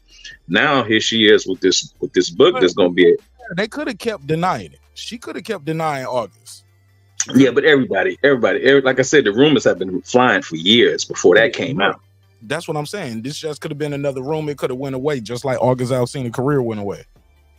Yeah, but remember what he said, that Will came and gave him his blessings and all of that. Remember? Don't you remember? That? I remember that. Remember that? But look, he would have went away like he has. Those rumors would have went away like they could have. Well, the rumors never went away. No, about her in August though. Oh, okay. Hello, Will have rumors with Margot Robbie. She never confirmed. He never confirmed. They went away. Oh, you talking about when they did that movie together? Yeah, it was all kind of rumors they was doing stuff together. We always hear about these things, but it goes away with certain people because nobody confirms. She did the red table talk. Right. And he was there and he confirmed. Yeah, I think they agreed both. Like, obviously, in order for that to be out there, they both agreed. Like, because he sat down with her, so they agreed on. Foodie, I'm past that part. My point is, like, we 1,000% on that. Yeah. Of course, they agree. That was a whole production. It won't list like a hidden camera phone. But let Champion Heart finish Santos, and then But my whole thing is, you know, is no surprise. This is all promotion for her book. It's going to be a #1 bestseller. You know, she's putting a lot of stuff out there that he's agreed to, and you know, it's going to come out. You know, like I said, I was never surprised. Everybody's painting her like a villain, but you know, I was never shocked by the relationship and the disrespect, things of that sort, because you know of the type of agreement they had coming into it. Okay, fair enough. Before I go to Santos, I got one quick question for you. I'm gonna ask you a quick question. Give me a quick answer. Okay. Is it disrespect if we both agree to the terms of this relationship? No, I don't. You call it disrespect. How about Foodie? I'm asking him. Yeah. Is it respect? Because you said if we both agree to the terms, if you go outside of the terms, it's disrespect. Well, you don't know if she what their terms were, so we can't say it's disrespect. Yeah, well, I'm sure that her parading this kid around and falling in love with this kid, you know, slow down, because I got another clip that I'm about to play for you that's gonna chop that off. All of this is assuming, though. Can we agree to that? You're assuming that you know the terms. You're assuming that she disrespected him.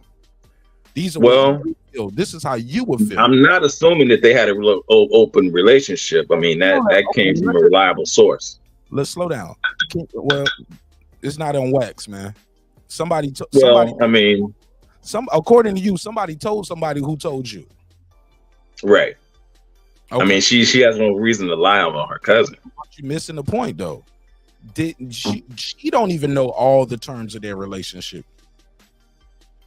She don't know all the terms. You get what I'm saying? She heard it from one Yeah, I person. get what you're saying. I get what you're saying. Did she do both of their hair and makeup at the same time, and they both told her? My point is, we don't know the intimate details of somebody's bedroom and their relationship. So we can't say, quote unquote, she disrespected him, because he ain't even said she disrespected him. He's a man with means and resources. It's not like he can't get a divorce. Hollywood couples get divorced all the time. Let's go to Centos. But my thing is this, because I keep hearing so many people say, and the way she disrespected him, when she disrespected him, I'm like, obviously, whatever's going on, he's with it. He's a part of it. He's a part of this book being released. He was a part of the Red Table Talk coming out. Exactly. He's part of this voluntarily for whatever reason. Right. That's why I said everybody's painting her as the villain, and that's not the case at all. It's totally not the case. Not in my opinion. Not in my opinion. Yeah. Like, he's a part of this shit. Go ahead, Centos, mix. And then I got to play this next clip from her, which I think is going to be very telling. Well, I'm in agreement with most of what everyone is saying right now, because we got to remember who we're talking about. First of all, let me say this: marriages. There's two elements that make up marriage. It's more than two, but these particular two are important. There's love, and then there's business. And these two understand that. I think they have agreed. I mean, they have accepted the love of whatever they have between the two of them, and they have accepted the fact that it's a big business. So I don't think that she's doing anything in the public eye. I haven't listened to her interviews and all that kind of stuff. I'm not getting into all that because these two have always had different things to be mentioned about their relationship.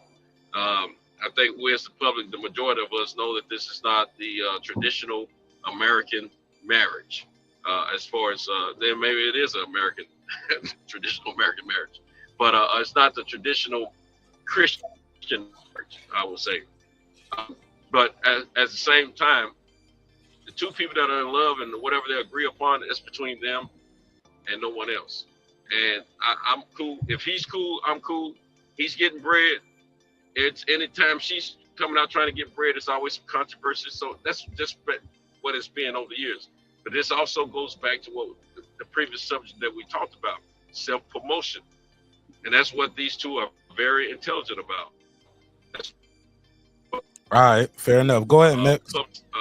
Mind about what people talking about them and make sure that they have something to talk about. They're doing no more than what they've been doing. Fair enough. Go ahead, Mix. I mean, I think this is one of the weirdest couples after D Wade and Gabrielle Union. You know what I'm saying? Like, I agree with everything being said. You know, whatever you and your person agree to is between y'all. You feel me? And people can agree with that or not, but you know, they're not the ones fucking each other and shit. You know what I'm saying? But just based on the long list of weird shit they've done, that both of them, it's not just her. She's a cunt, but he's soft as fuck. He's a beta too. So like, I mean, I know we see Will one way as an actor, and he's a great actor, and all these other things, but like, I don't know, bro. He be standing on some weird shit. So for me, it's like when I look at him kissing his son on the mouth when his son is clearly uncomfortable with it, you know, and then how his son kind of ended up, and then the one that don't live with him ended up from the looks of it, you know what I'm saying? Then her mom and her daughter talking about how they all play with their pussy on the internet for everybody. And just all the weird shit they do, you know what I'm saying? Like, that type of shit is just weird as fuck. Now, some people can follow it, but I'm not with that shit. There's no way I would be with a bitch like that, nor would I agree to those terms, have an open relationship. But there are a lot of rumors, and once again, everything is assumed, you know, that Will like them both.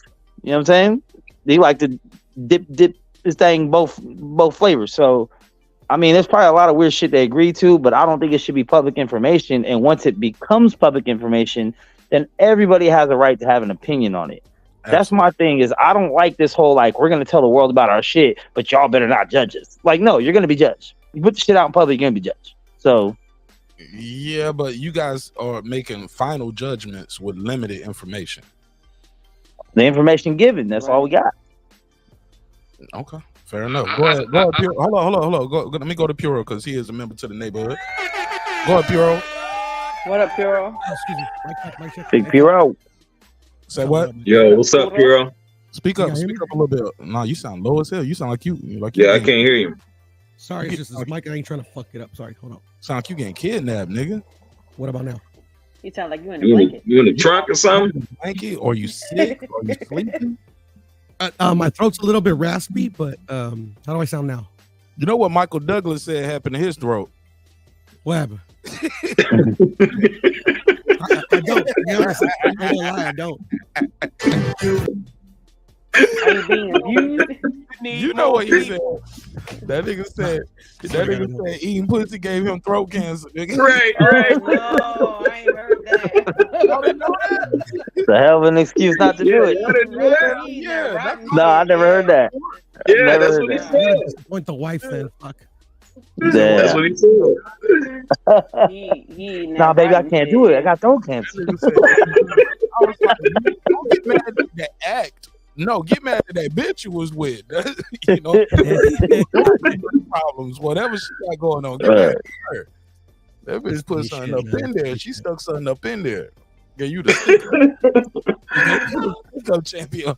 Like, hey, look, I know niggas 86 years old still eat pussy. Matter of fact, that's probably all he can do at 86. That's all he can do. Shit, you do what you can with your limited That tools. nigga said, you got one more blue pill. It's gonna be your last fuck. I'm just letting you know, nigga. It's gonna be the last time. That's why you need to get your long stroke game together so you don't have to do all that, man. Well, you can only long stroke for so long. Man, that shit ain't gonna work.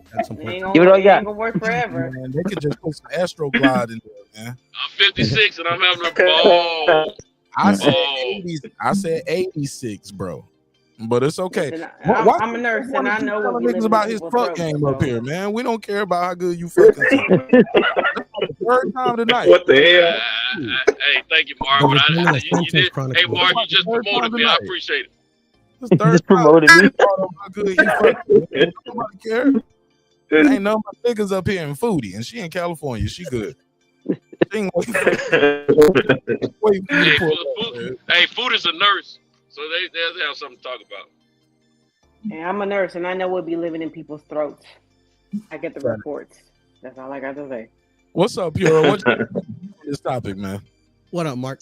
It's an interesting topic. Like, did she call Will a joker on that clip?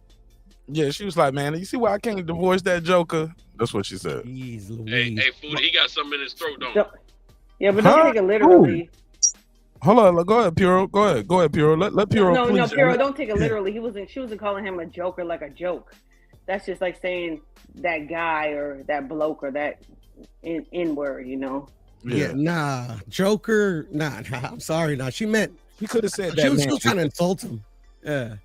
No, I don't believe that. But if you want to take it that way, No, that wasn't an insult. Hold on, everybody jumping in on Puro. Hold on, everybody jumping in on No, Puro. I wasn't trying to jump on you. Puro. No, Foodie, you good because you're the only girl up here. You know what I'm saying?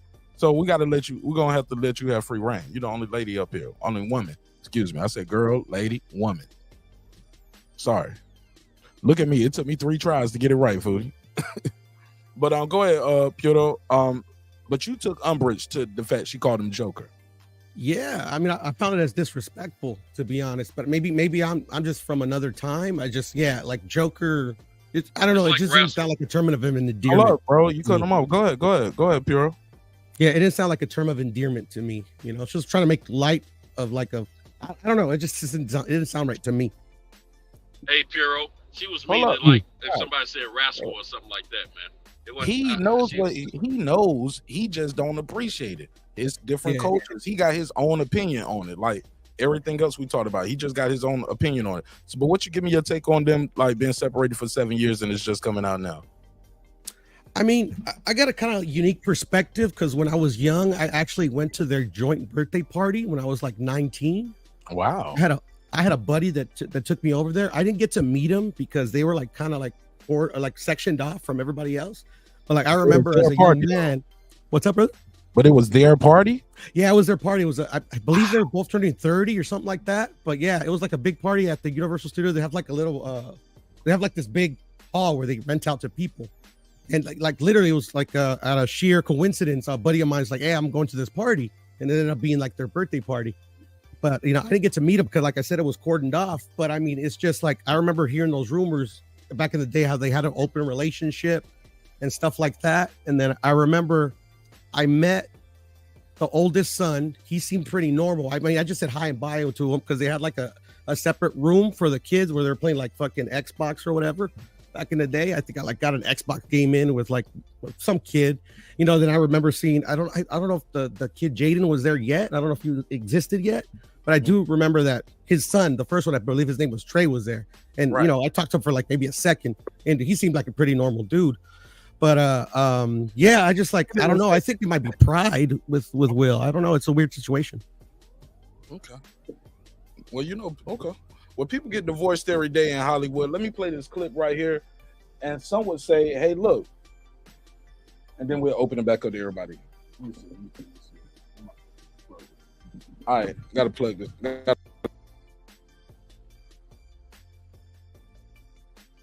All right. Now, some would say, hey, look, people get divorced every day in Hollywood. Like, eventually, maybe he'll find somebody else. Maybe she'll find somebody else. Maybe they should get divorced. Like, as some would say, she's disrespecting them. Hey, look, this isn't a healthy way to live. Like, why be separate from somebody and be married to them for all these years and blah, blah, blah. All right, let's hear what she got to say. If you find another great love, or if Will finds another great love. There's no finding another great love. And I think that's the point. It's like we are in a place now that we are in a deep healing space.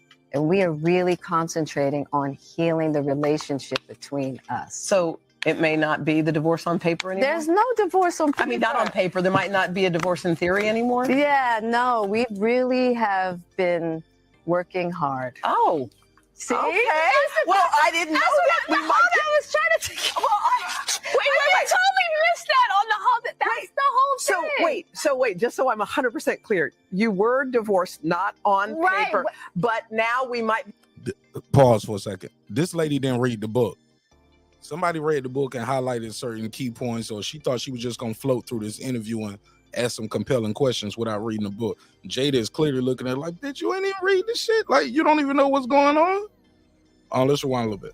Well, I didn't know that. We might. I was trying to think. Well, I totally missed that on the whole. That's the whole thing. She was like, the whole point of the book, and you didn't even read it. Clear. You were divorced, not on paper, but now we might be a point where we're back together. We are working very hard at bringing our relationship together. Back to a marriage again. Back to a life partnership. See, because the lady keep trying to bring it to like a marriage, and she's trying to use the words like you guys were divorced.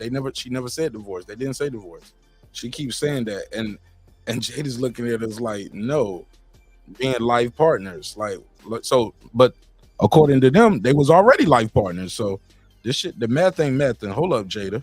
Hard at bringing our relationship together. Back to a marriage again. Back to a life partnership. Yes, because here's the thing about husband-wife marriage for me, my healing process. I came into that with very specific ideas, right? Very specific ideas that were blocks to me just seeing Will as who he is. He can't be this perfect, idealized husband. Yes, of course. I have to be able to accept him for the human that he is. He accepts me for the human that I am, and we want to love each other there. Okay, so you might like live in the same house and have the same. See, the bitch still trying to do that. I handled the bill. She still won't let it go. So y'all gonna be back in the same house? Like, is that what you mean? We trying to figure this shit out. That's what she's saying. From what I got, they definitely aren't all the way there yet before this book got released. Okay. It's open to everybody in any order. Matter of fact, I want to start with Foodie first, and then we go. Let me go to Foodie first, and then we can open it up to everybody because she's the only lady here. Ladies first. Go ahead. What you think of this, Foodie?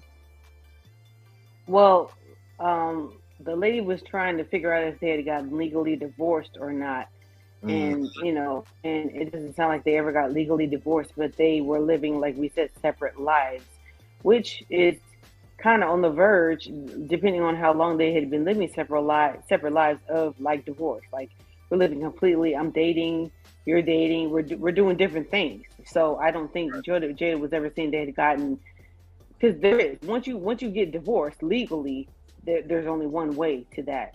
It's not like we got legally divorced and we got remarried. You would have to get remarried in order for that to be undone. Right. So, The lady tripping. She's searching, but go ahead. Right. So she's not understanding, and I think that lady had a responsibility to her audience to try to clarify it under what we understand marriage to be. But the whole point of the book was that they had been living separate lives, and they're trying to work their way back to finding each other in the way that they wanted to be. And there are lots of things that go on through life that people can't understand that will bring people, apart. And, and now they're trying to find, what works for them. Like they've been using that life partner term for a long time. I don't think they have any intentions of getting divorced legally. But people just can't seem to understand their lingo. So I think that's why she wrote this book. So, I don't think they're ever going to get people on the same page as where they are. Go ahead. Go ahead, Santos.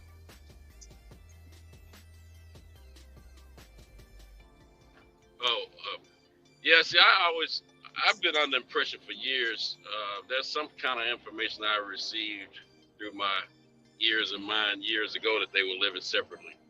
And that's just something that's been working and not working for them off and on. And so it's no surprise any of this stuff for me. And again, like I said, part of marriage is a business. These, people on this level of income, they understand that. Most people do, and it's not uncommon for people to have separate residencies and all that type of stuff. So all this stuff is normal for them. It may not be normal for us who, living our lives trying to be traditional and make it, the best way we can and things of that nature. But these people have, money that they don't even have to worry about thinking about. They have real estate. All this stuff. They get mad. They can go. You don't go to the hotel. You go to the other house. You know what I'm saying? I had to go to the hotel personally, but I'm saying this is something that is normal for people of this life status or social status, and this is something. The stuff that with Will and Jada, this has been going on for years. I mean, I've been hearing. How else was August Alsina able to get in there and get some healing from Jada sexually? As they say, if they're living together. I mean, ain't too many men gonna go to the other room in the house and say, man, come on over there and poke my. And some do it. And like I said, this is something that happens on different levels of social status, but not on my status. You know what I'm saying? So I mean, it's no surprise, and yeah, I think the interviewer was trying to make her say something that, and she didn't have the knowledge of that she should have for the interview, like Mark was saying. Right. But I think she was trying to make her say something that wasn't Jada wasn't trying to say. So I think it's promotional, man. I mean, then they got us all checking this stuff out. They doing what they doing. They doing what they supposed to do. So pass it around. Go ahead, Champion Heart. What's your take on that clip I just played? Did you hear the clip? Champion Heart, unmute your mic. Oh, my bad. Yeah. I heard the clip.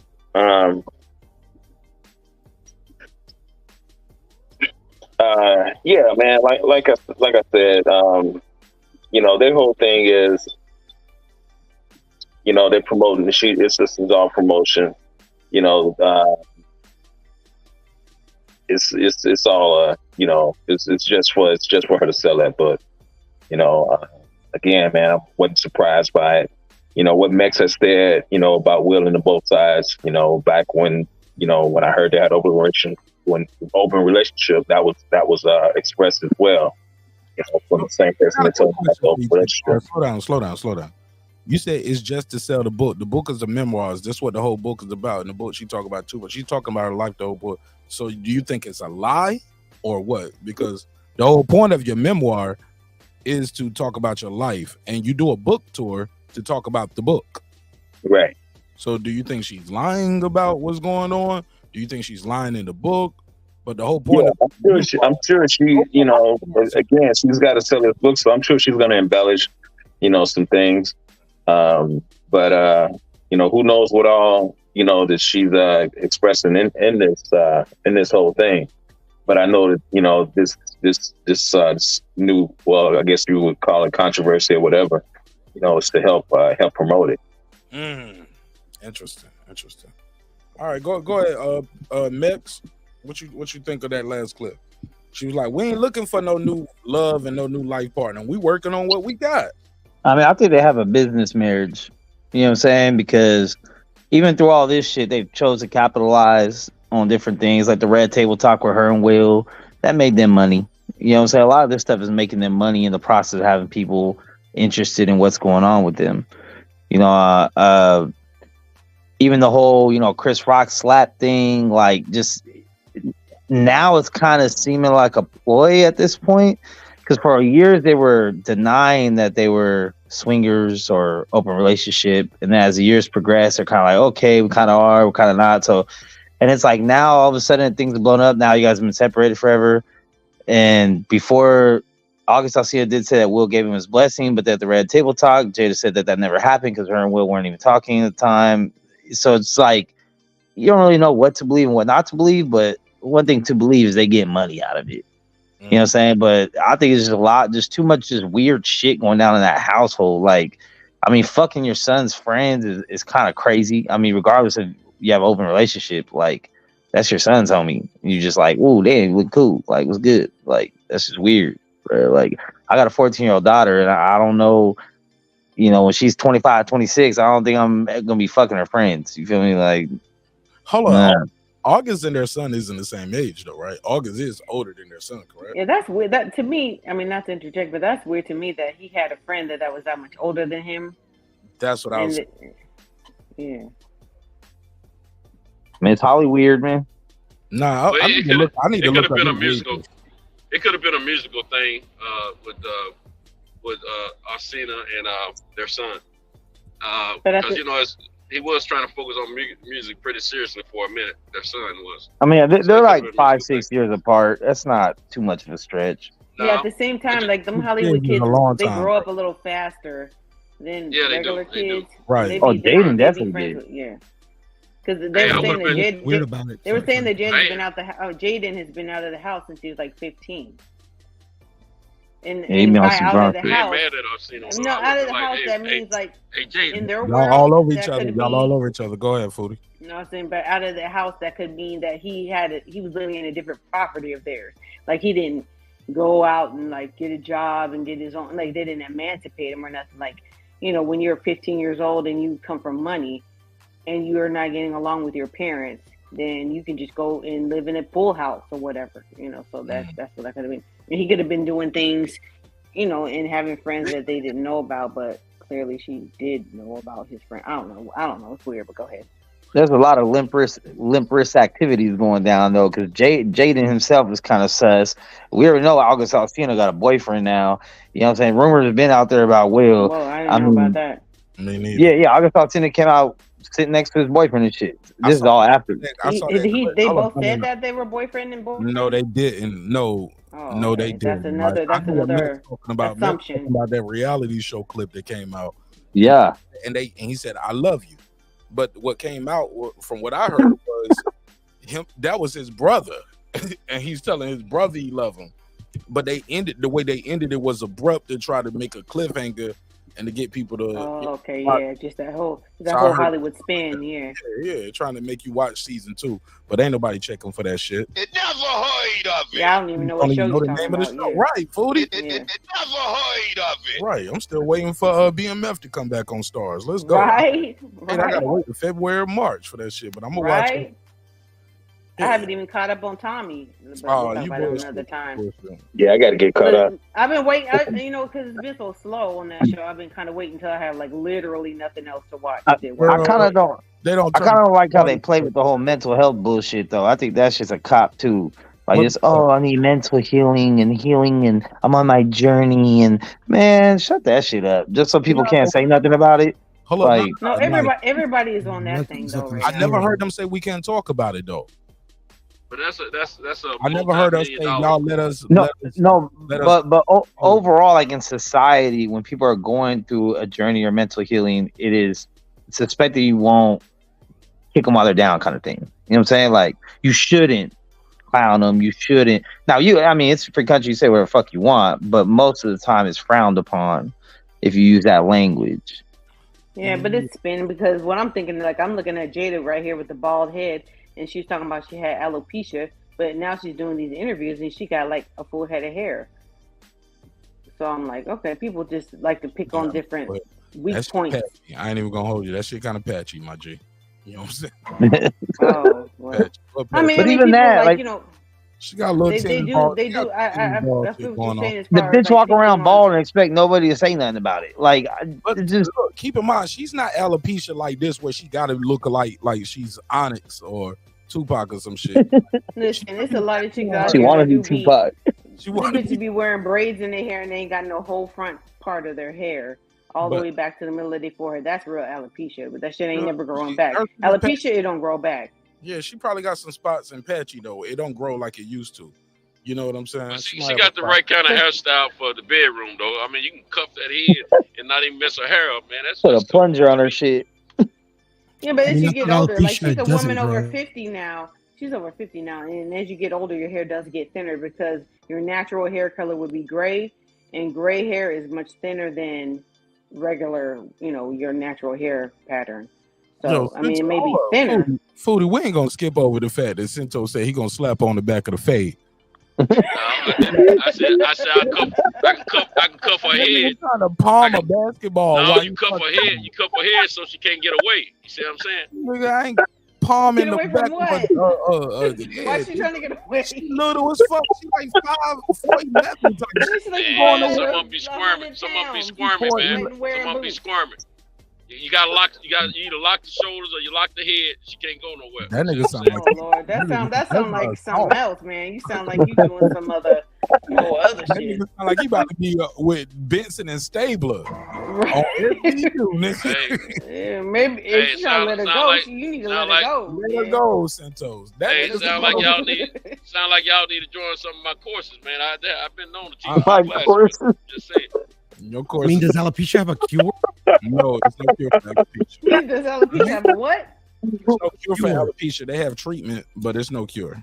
There's no cure. No, because the difference between follicle- alopecia and someone, it's not a choice. It's like the follicle is gone. It doesn't grow hair anymore. But you can get the LeBron treatment though. You know what I'm saying? You can take some You can pussy get it hair. painted on. Yeah. You get some ass crack hair or some armpit hair. Like That's crack hair. That shit doesn't really work very well though.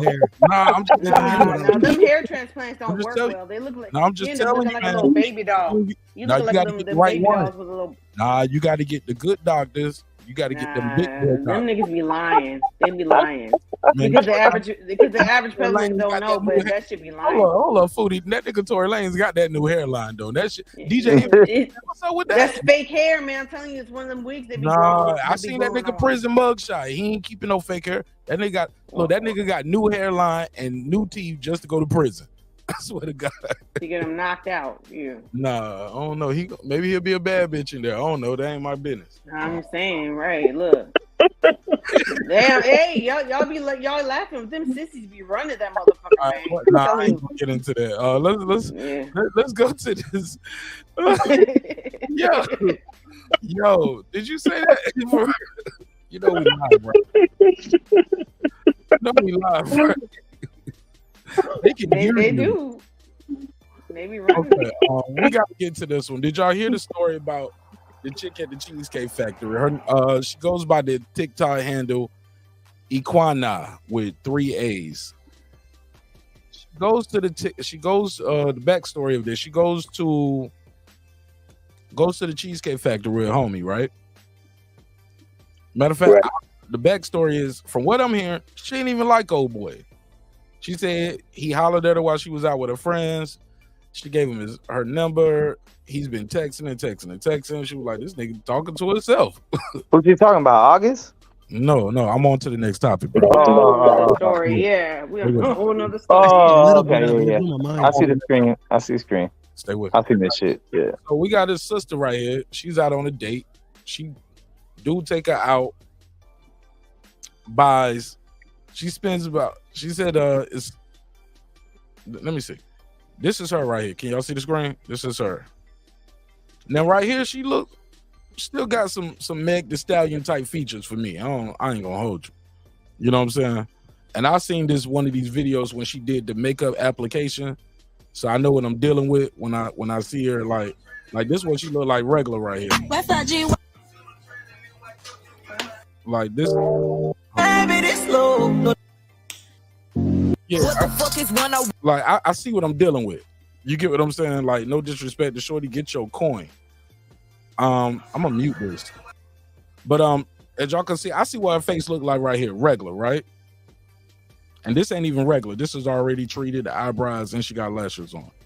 But by the end of it, she looks like this.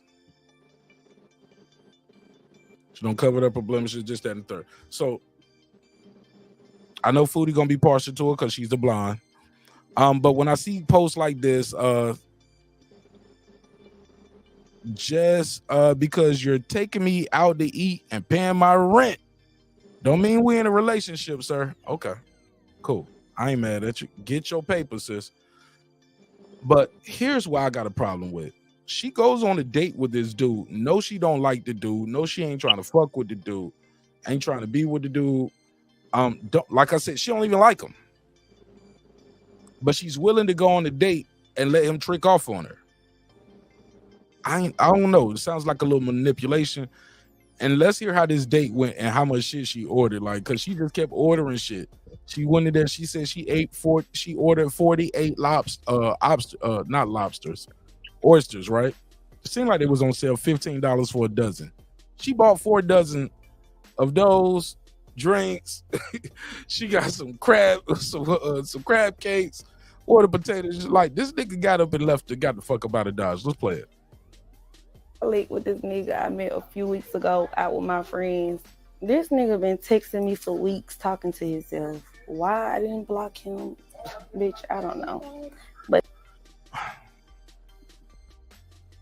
he's been texting you for weeks. Why you didn't block him, you don't know. But you going on this date with him though, right? Knowing you don't even like this guy. Today I was bored. But today I was bored. And I had time, so he texted me like, "Can we meet for drinks?" And I'm like, "Yeah." He said, "Can we meet for drinks?" He said, "Let's go get some drinks." Meet me here. They got the. He said, "Meet me here." All right, so he met her there, and she met him at the restaurant she wanted to eat at.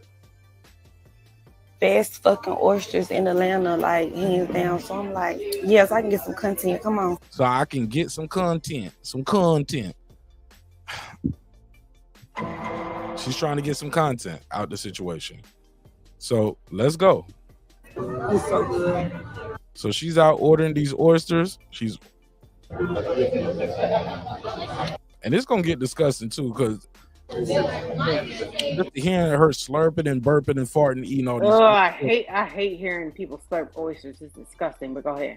Right. Sounds like somebody giving head, don't it? Yep.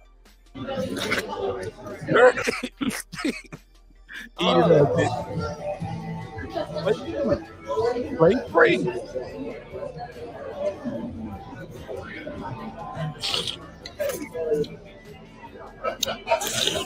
Like she think we want to hear that, yo. All right, so let's fast forward a little bit. And I was coming anyway. I was coming anyway. You invited me out. I'm gonna eat, and I was coming anyway.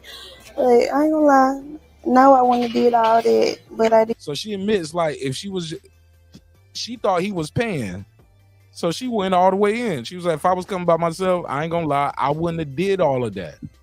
But you taking me out to eat. Yeah, when the fourth one came out, he was looking at me crazy. I didn't give a fuck. Do you hear? Okay. I'm like, baby, you invited me out. I'm gonna eat, and I was coming anyway. Going in. But I ain't gonna lie. No, I wouldn't have did all that, but I did do all that. It was so good. I was not expecting it to be that good.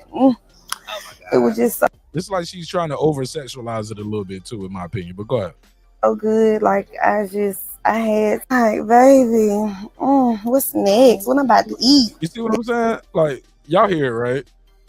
Foodie, you hear it, right? I hear her. Yeah. I'm about to throw up. Be sexy and ghetto at the And same ghetto at the same time, yeah. It's like she's And like a fat I hear the girls trying to be ghetto too. Like I know girls that went to college, got master's degrees, but when they get around certain girls, they talk extra. Shawty, no, don't try to do me. What the fuck, bitch? Like what's her name? Like K. hold up. Michelle. Yeah. I'm like, bitch, you don't even talk like that. Right. You wouldn't talk like that. You wouldn't talk like that around your parents. You went to private school, like they said. Like you a good girl. Like 8 Mile. Yep. Yeah, like come on. So look, at the 48 oysters, now we got some potatoes and some crab cakes. That nigga know he don't want it so obvious, but go ahead. Like, These potatoes, they were so good, and the crab cakes, everything was so good. 10, baby. Why the fuck this bitch ass nigga say he going to the bathroom and never come back? Checkmate. Yep. Shout out to him. Shout out, salute to him. Hell yeah. Yeah. Shout out to him. Yep. The fuck? I'm like, hold the fuck on. It's been like 10, 20, 30 minutes, bitch. What the fuck this nigga had to end up grabbing a tab, bitch. Nigga left me with his little one fucking drink. Right. One drink over there. He didn't even finish his drink. He didn't even finish his I drink. bet you she did, though. I bet she finished it. Go ahead. He didn't even finish his drink. And you don't have 4 dozen. Cause they was $15 a plate for a 12, right? You don't have 4 dozen oysters. How can you slurp that much? But go ahead. That's our job. Clearly. Yeah, bitch. I'm so glad bitch keep me some money, cause what? That was crazy to me. And I said, bitch, you running out on the tab. He's talking about I'm off. You running out on this tab is crazy. This tab? No, that's your tab. Right. You should have said my tab. You running out on tab is crazy. He said, I offered to take you out for drinks. And you got there and ordered all that damn food. That's the crazy part. Yeah. Yeah. Yeah, but let me go to the end. I'm so glad bitch keep me some money, cause what? That was crazy to me. And I said, bitch, you running out on the tab. He's talking about I'm offering you to drink. The fuck are you talking about, bitch? Yeah, so He said, I offer. Hey, look, he a real one though. He was like, yo. Because what? That was crazy to me. And I said, finish the crab cake. She said, he said, I offer you to take you out for drinks and you order all that food. I can cash you out the total for the drinks. Fuck out of here. I'm not paying for your 4 plates of oysters and your crab cakes and your potatoes. Cause she said after that 4th plate came out, he was looking at her funny. But that means he was still there. It's when she ordered them potatoes and the crab cakes too. He was like, "Oh, bitch!" Because he was still thinking that he had a chance to fuck. That's all. That's the only reason what he was saying. My first time. Shorty ain't even that cold, yo. I ain't gonna lie. You ain't gotta be cold for a nigga to try to fuck. But go ahead. I'm just saying. The so like, got a hooker. Like Shorty ain't even built like that, yo. She's very. She look like her daddy. I ain't even gonna hold you, man. She might look just like her daddy without these. Yeah, but what you don't know is the type of women he's used to getting. She might have been better than the chicks he's used to getting. She look like she got a couple little booty shots. She got some booty shots. But bruh, never heard of it. Never heard of it. What's y'all take on the 48 oyster girl? And then we got to get to the Cheesecake Factory girl. What's y'all take on that? Go ahead, Foodie, you first. She did it to herself, so. I mean, what I teach them. And that $200 on that meal, huh? She obviously wanted to because she was on some bullshit. She thought she was gonna get a nigga and got. So, she played herself. Like Callis say, don't play yourself. She played herself. And like what I tell my sons is like when you first meet somebody, you don't do no whole dinner date type of thing. Right. Congratulations, you played yourself. Right. I teach my sons like you take them out for coffee, You take them out for some something you can lose, some donuts. Take them for a walk in the park, and if the bitch don't want that shit, then you don't want my attention. Move on. You don't do that shit. But he did it right though. Let a nigga take you out for a walk in the park? Or No, some not me. donuts? See what I'm saying? No, not me. I'm not out here on Instagram, promoting myself, trying to get over and get got. You know what I'm saying? Like, you gotta understand. What's the cheapest date a guy took you to on a date? Give me that story real quick. What age was I? I mean, what age is she? If I was her age, she looked like she in her 30s. Yeah, she in her 30s. Well, there's a whole different type of situation that you got to go into when you're in your 30s. Like, you're not gonna. I wouldn't be like her and just expect somebody I don't know is going to do that. But I don't give my attention to people like dinner, I wouldn't go on a dinner date with somebody that I don't know. Like, I don't move like that.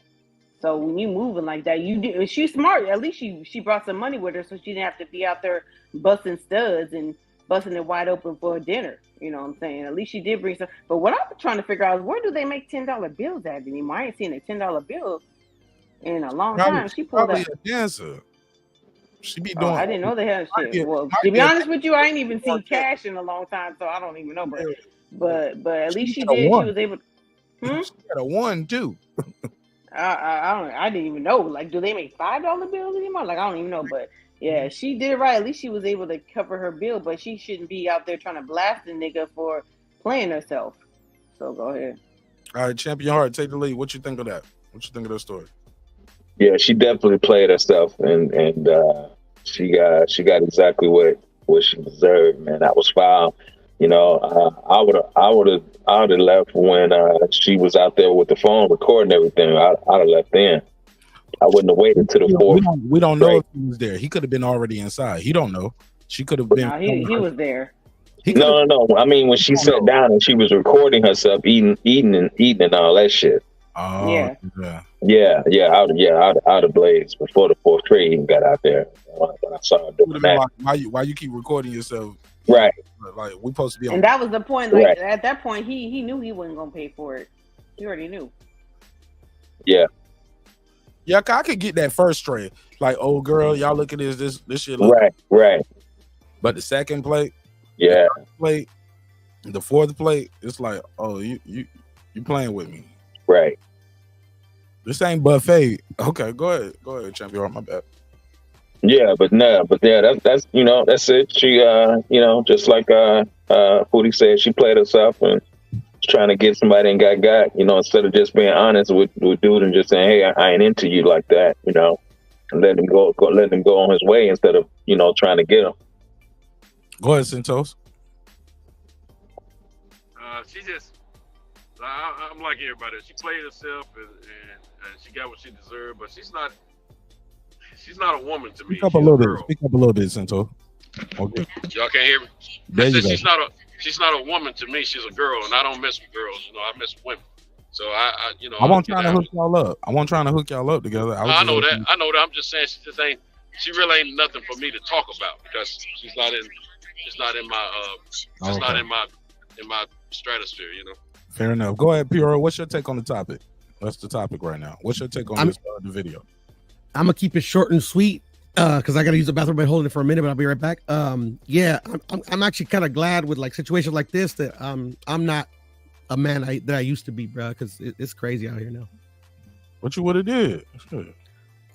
I don't know what I would have did. I wouldn't have been as nice as this dude. Oh man, come back! Hurry up and go pee and come back because I gotta play this Cheesecake Factory video. Okay, brother. I'll be right back. All right. He said he would have slapped her in the throat or something. Like, what was you gonna do? Right. Violent. Oh, I did have this one video I wanted to play for y'all. This was going back a little bit. Somebody sent this to me during the live. They was like, "Oh, did you hear Dr. Umar going in on Jada Pinkett Smith?" I don't even watch Dr. Umar, but I don't respect nothing he has to say. I'll play the clip. I didn't hear it. Okay, here we go. First of all, Jada, no disrespect because you're a beautiful woman in the face. Now you turning around telling the world that Chris Rock wanted to clap your flat ass cheeks. First of all, Jada, no disrespect, because you're a beautiful woman in the face. But you ain't got no body. You ain't 5'5", thick in the thighs by no stretch of any man's imagination. Now, if Chris Rock told you he wanted to clap your cheeks as a get back at, and Chris Rock, you was out of line for doing that, but I can understand Will Smith embarrassed you, so you want to get him back by clapping his wife's cheeks. I understand. But Jada,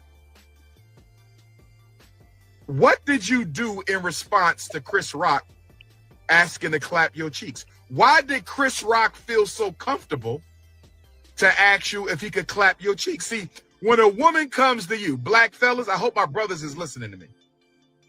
I hope all my African alpha males, I want all my unapologetically African alpha males to listen to your big brother, Dr. Umar, right now.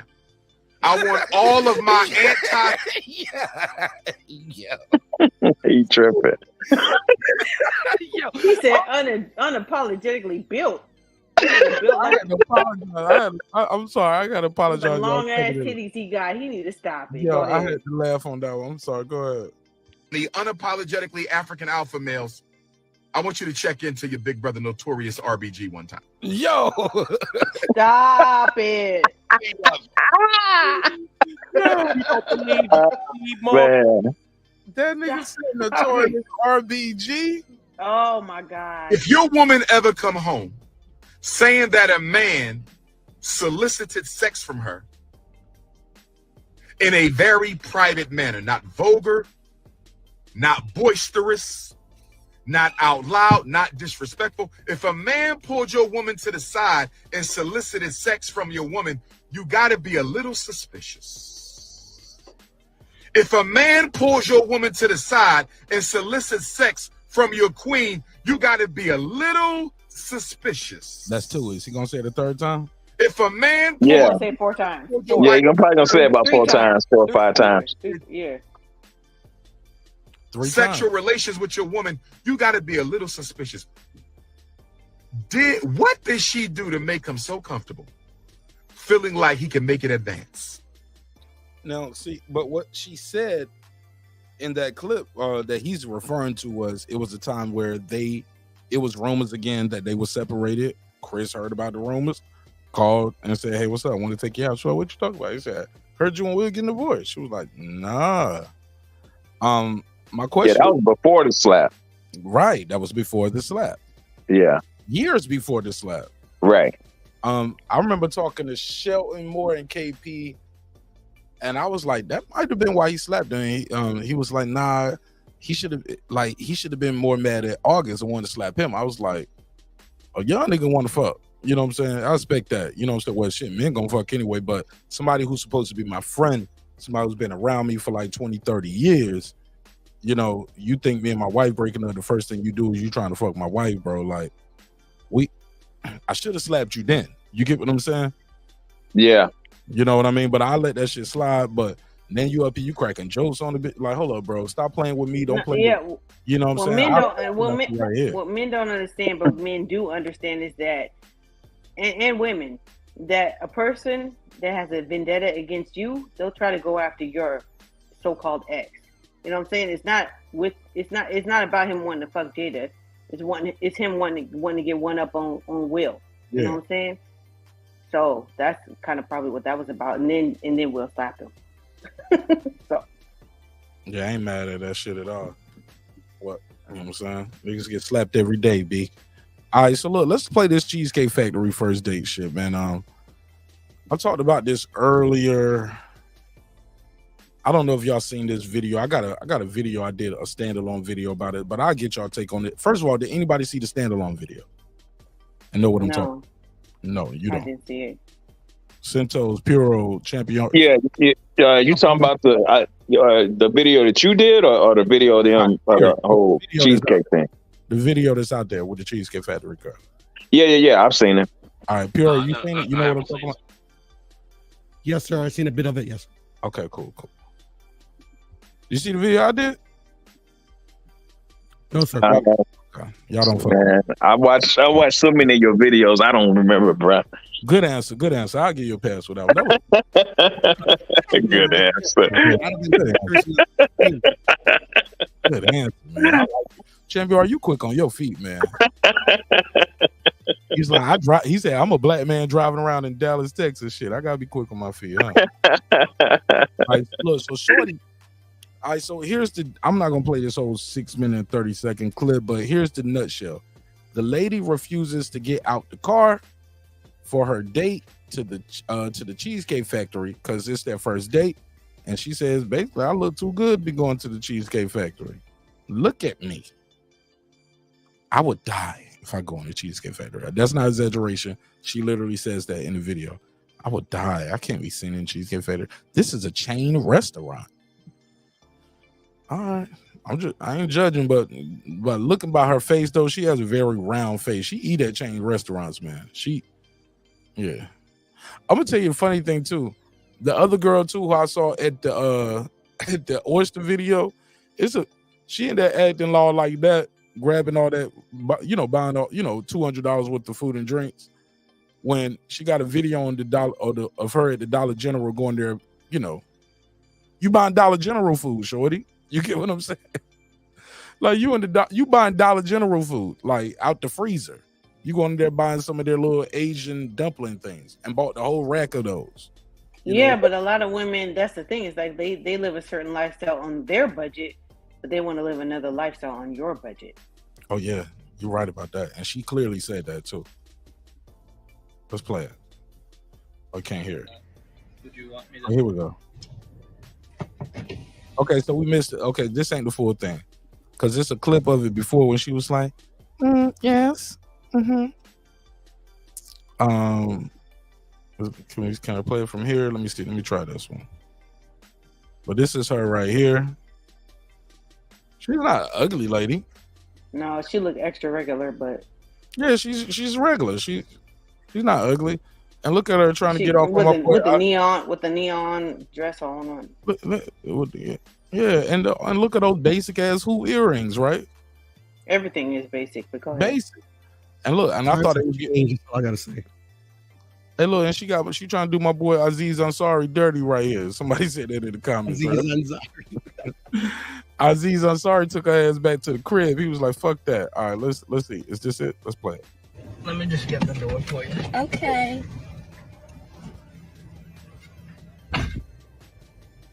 He got me at the Cheesecake Factory, y'all. She was like, let me just get the door for you. He was like, okay, let me do it right here. Let me share the screen over here. Let me share this other screen. Okay, here we go. Because when I try to blow the screen up, it threw me up. This car. I ain't getting out this car. Here we go. Let me just get the door for you. Okay.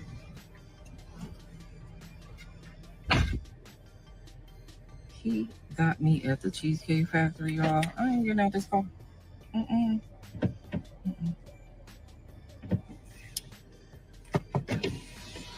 Watch this. Yes. Yes. Would you want me to open the door for you? Okay. You're recording me? Yeah, she's recording you, bro. Oh, look how she's posing for. She clowning him, right, Foodie?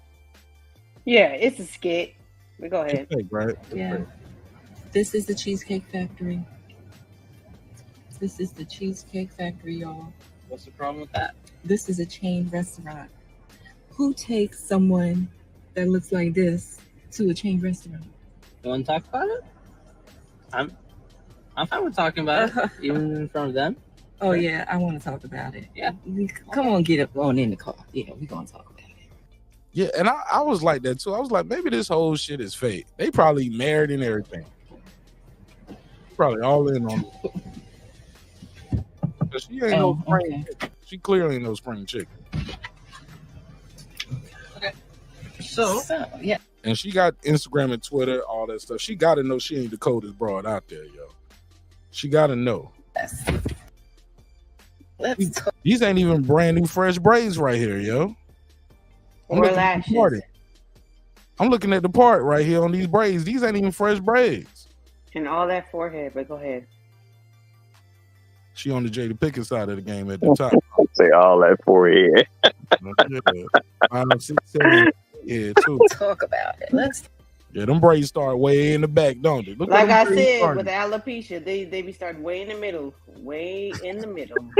Hey, look, she got them Floyd Mayweather senior coach Oscar De La Hoya dreads.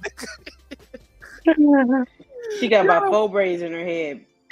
Talk about it. So right, they are thin. They are thin. They don't have a lot of, they're not full. Like one good yank. Oh yeah. You're gonna ruin her whole life right there in the front. All out on the first day. Is that right? I mean, you're supposed to. Look at, when you take out a beautiful woman. Watch this. Maybe you thought you was and you're courting her. Low key, part of me don't be thinking it's a skit because she's so over exaggerating, like she could be making. No, that's the reason why it is a skit, because she's over exaggerating. Yeah, but Buddy is so like he dead ass. Look Because at I get courted. So you're courting her, right? He ain't breaking. You're supposed to take care of her. He seems legit. You're supposed to They're cover not in her, the you're supposed courtship. to protect her, cherish her, treat her well. Like he ain't treat you bad. He took you to dinner. He take you to the Cheesecake Factory. And Right. He was about to open the door for her. That's supposed to do. I agree. Hey, look, and he definitely in a nice vehicle. Y'all see the panoramic roof, leather interior. I went into the state as I expected. He had a trick, yo. With the expectations for myself. She was like, "Yeah, I see you own the store right here. You own the gas station." Shut up. Oh my God. I mean, I know you clocking this Chevron money up here, nigga. Like, what up, though? To keep you safe, to respect you. I give you your blunts free when you come through the store.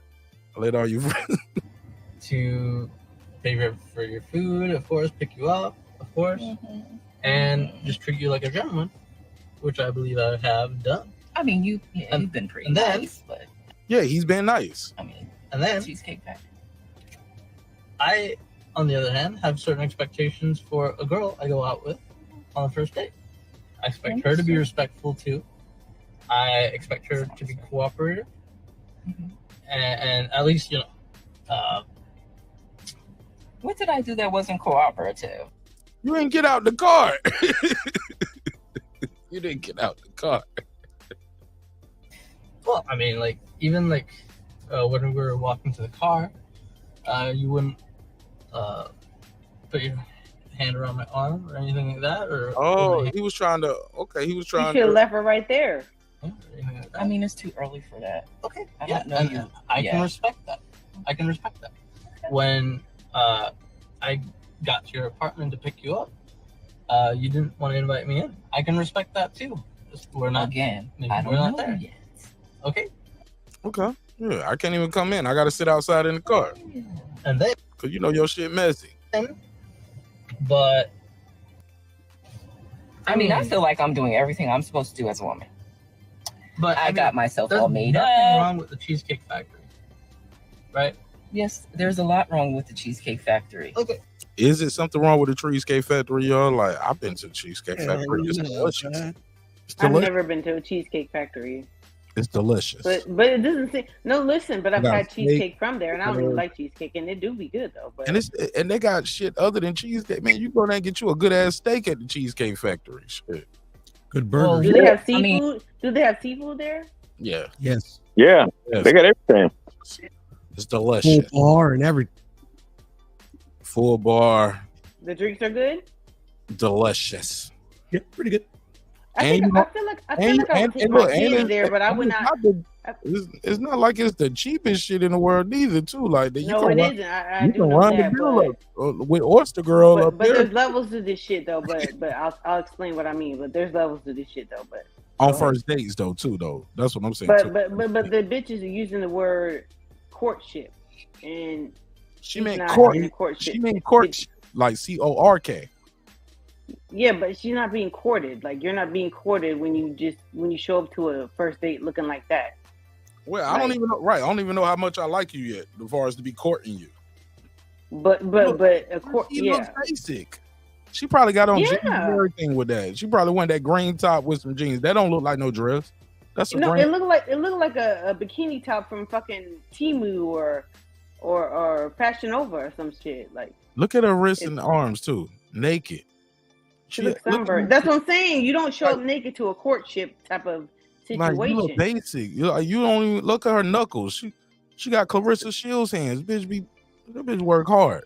It's the first date. You don't know each other. I mean, what are we talking about? What she do? She work hard. What is she doing, nigga? Look at them knuckles. Right, and she acting like she ain't on even the first date. Why can't you just go have some drinks at the my brown like, skin what's girls the big be deal? glossy and shiny, man. Lotioned up. Put some of that lotion in with the sparkles on that shit. I ain't mad at it. She all sunburned on her chest and shit. Like, what you been doing? She been tricking off on the beach with the other niggas. Let's go. Look at my planner where we were gonna go originally. Uh-oh. See, now that's where we should have went. All right there. Call him. No. What do you mean no? See, it's definitely fake now. Okay. What did she say? The what restaurant? Okay, basically he was like, he had plans for them to go to a different restaurant, but she was late and they lost their reservations. I told you both yesterday and this morning that I'd come to pick you up at 4 p.m. Right? And I got to your place at 4 p.m. You didn't even come downstairs for another hour, and so I was waiting downstairs. Yeah, it's fake. But anyway, y'all get the gist of it. What's your take on it though? What's y'all take on it? We ain't got to play the whole thing. If it's not You fake, sure it's fake? Because I saw the guy doing an interview on someone's channel. Oh, I think it's fake. What, he did an interview, so it's real? And I thought it was real. I hadn't watched the interview that he did, but I saw him on the channel. No. I hadn't watched it yet. But I did see him do an interview on another channel. But you didn't see the interview. I just hadn't watched it yet. I plan on watching it. I hadn't watched it yet. Let me the link. For an hour. Okay. Right? But I wasn't expecting for work to take me so long. I got home a little. It's not fake. This lady got mental issues. Right. Or this is cloud chasing going wrong. It could be and all like three. I said, I don't. Yeah. It could be real. She could have mental issues, and this could be cloud chasing going wrong. Like, I think I got a sucker right here, and I'm about to hit him with this black girl magic. He all on me. I'm gonna treat him like blah blah blah. You know. I know you well enough to invite you up into my apartment, and that is not possible. And that's why I'm saying, I'm thinking, okay, if we're not there in the relationship to, meet at your apartment, then maybe we're not ready in a relationship for such a nice fancy restaurant as Aria. Especially if I'm paying for the whole thing. Oh shit. Okay. I stand corrected. I thought they lost the reservations. They didn't lose the reservation. He said, fuck Arias. Bitch, I can't even walk upstairs. You gonna leave me outside for an hour? Fuck Arias. Cheesecake Factory, ho. That's exactly what he said. I would have been. That's exactly what he just said. Yeah. I was wrong. I thought they lost the reservation. He was like, I'm not good enough I can't come into your house. Maybe we're not at far the relationship. I need to be going to Arias. See, that's what I'm saying. There was not a courtship. He was, which I'm still willing to do. I would have been, but if we're late, I told you twice.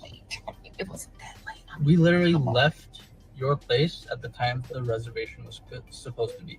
And I specifically said 4 because maybe we could get there early and even have some time to get to know each other on the way there and while we're in the parking lot.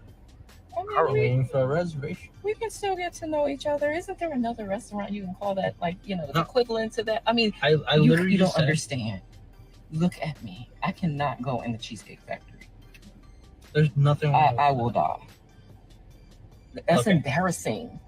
Listen, as I said, I have very specific certain expectations. Is that a scar or is that a crease in the titty meat that she keep trying to hide? that's what I was wondering. Like, it looked like Now a I'm scar. staring at it. Is that a scar or a crease in I titty think meat? somebody scratched her right there. Like, No, I think that's a crease. That's titty meat. Or is it the sun? No, Because you got a panoramic. But It looks like y'all the see what she just did though? She moved that hair and that camera to cover that up. You notice that? I cannot go in the So we keep seeing that line right there. Right there. Yeah. Can I? There's nothing. Can I zoom in on this motherfucker? I don't know me on my ass. Let me see. Let me see what's going on right here. That look like a crease in titty meat. Okay. Yeah. Titty crease. I will die. Yeah. That's embarrassing.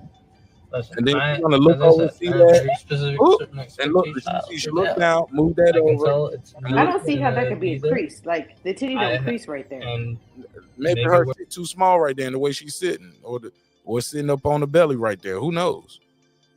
She definitely got a round face, so she probably round somewhere else. Yeah, that bra might be too small. No, it's the sun. They're clearly reading from the teleprompter, bros. Foodie said the sun. Look how the sun is on her there. Line right here.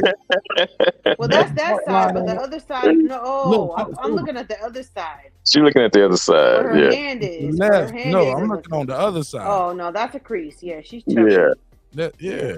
And she's gonna look up, see it, and cover it up with her hair and move the camera over. Cause she know there's nothing. I will die. She's gonna That's look. embarrassing. When she says it's embarrassing, watch this. As I said, I Look have very down, specific look down to the angle, covers that up. I can tell it's not gonna be there. Yeah, I'm looking at that line on the other side. That's the sun. Maybe we're not right for each other. That's good. So respectfully, I'm gonna just drop you off at home. Yeah, and your makeup ain't even all of that. You just got some little liner on your eyes, some raggedy ass lashes, and some lipstick. Shorty, please. You ain't even got no foundation. You ain't your face ain't beat. Gaping and neck lock, man. Don't get me on it. I know what somebody look like when they done up. That lipstick is Wet and Wild for sure. Yeah, basic. She got some old fucking low budget Wet and Wild from the grocery store lipstick on. So you just want to call Like your thin braid, Floyd Mayweather senior dreadlock. I mean, making this video is embarrassing to be I honest. mean, isn't there some kind of compromise? Well, the whole point of the But video I look at is it as a social experiment. Yeah, there you go. It's to Right. start the conversation. Thank you, Foodie. Go ahead, take the lead. the whole point of the video is that his expectations and her expectations did not meet each other in the middle. Like she was expecting him to like the girl from the oyster bar, like she wanted a free meal and he wanted some pussy and she wasn't gonna give him none. Question from the cheesecake bar level. Question, Foodie.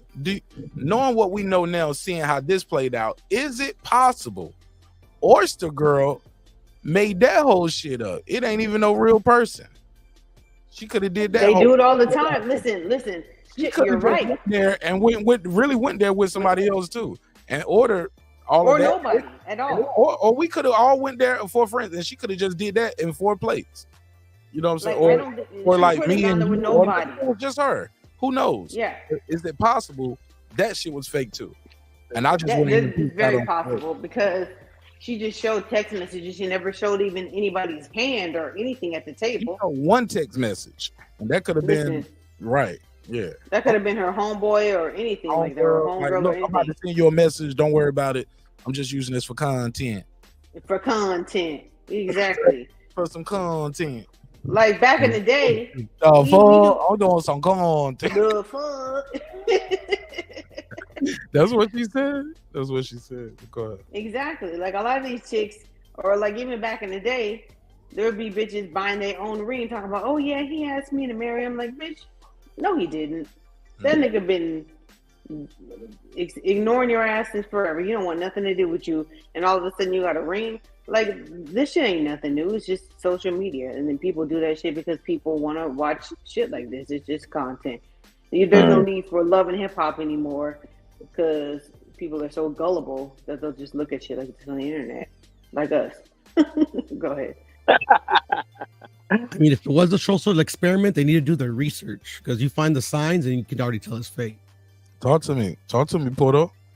I mean, the guy was trying to open his door for the chick, like I remember back when I used to date, like if I would open the door for a chick, people would look at me crazy. Like people don't do that no more. I went to the post office today and I felt a little weird because an older lady called me a gentleman because I held the door open, you know, instead of me walking in first.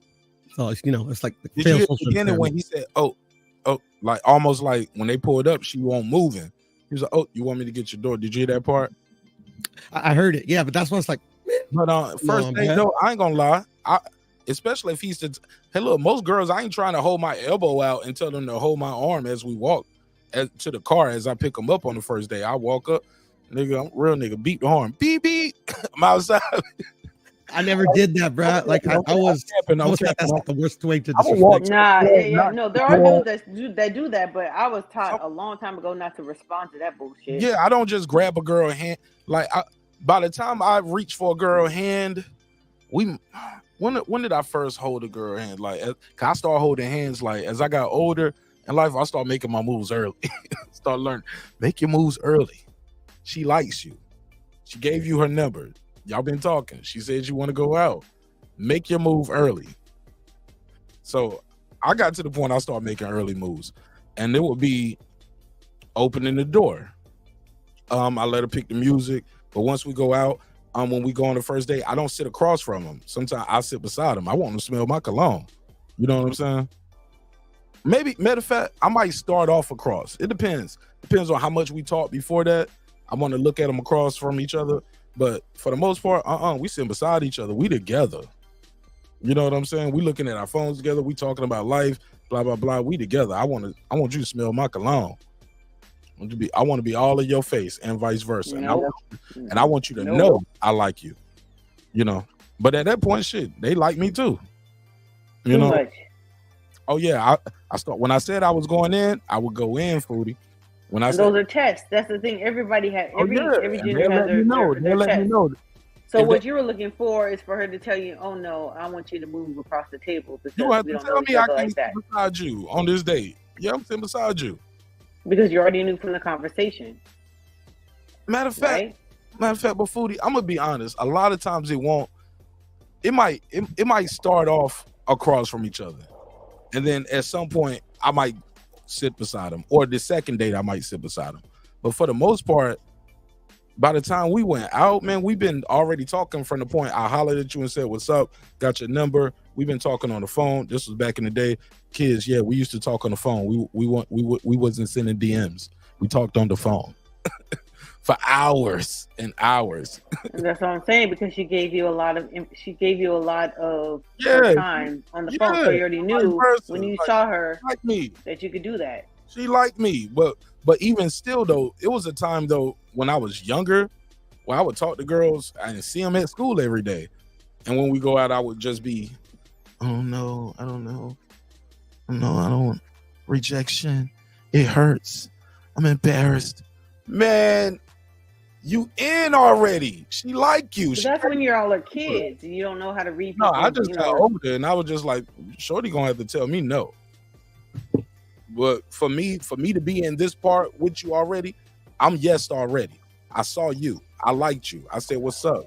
You gave me your number. We've been talking. I've been calling you. Good morning text. You know, we talking at the night or shit like that. So yeah, man. I'm holding your hand at some point. Like when we leave the restaurant after that first date, if it went well, I might try to hold your hand while we going to our next spot, wherever we doing next. Right, but that's the thing. It's like it's up to the woman. It's the woman to decide how well the date went. You know, so like right, and Foodie, you'll let me know if you don't want to hold my hand too, right? But with this chick, she was like, we ain't even getting to that point. Oh no, early. And he might have went in too early for the elbow, like hold my elbow, like we walking down the aisle, like we walking to the car. What's up with goofy ass nigga right here? That nigga said maybe he was trying to be a gentleman or whatever. But Piero said he said people don't even do that no more, and I agree. They did do that back in the day. To be honest, I agree with Piero. It depends on the woman. Yeah, and it depends on the culture. Yeah, it does depend on the woman. Yeah. Could it be his culture too? Like, hey, look, this and the culture too, but also but Foodie just said that like she wouldn't expect that. Like that's what I would expect from somebody. Like, so you know what I'm some saying? women don't know how to they don't know how to respond to that. Like some women, like especially in this culture, like, oh no, he's too soft.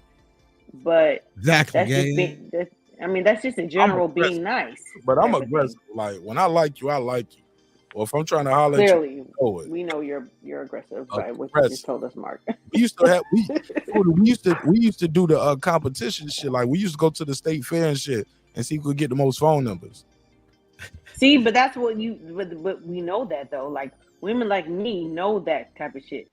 So I'm not gonna respond to the aggressive behavior. I'm gonna make you pump your brakes. And she made that nigga pump his brakes because she knew, like, y'all are gonna talk. Like you guys are gonna talk, and she wasn't trying to be, if this is real, she wasn't trying to be just another prize. She made him pump his brakes.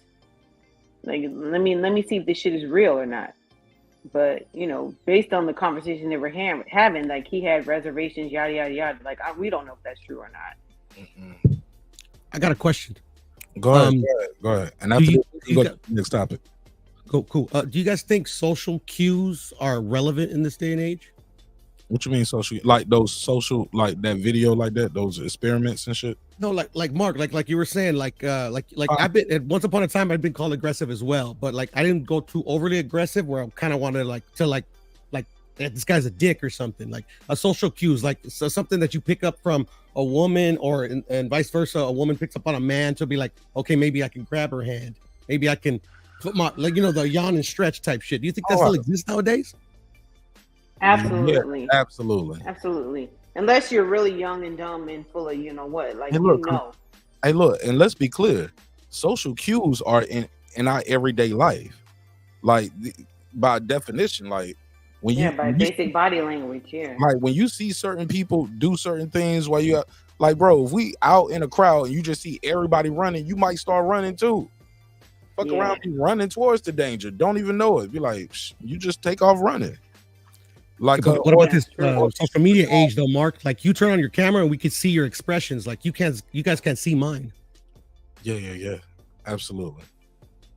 Yeah, but they can also be like altered because you have an audience, so you respond in a certain way. Mm-hmm.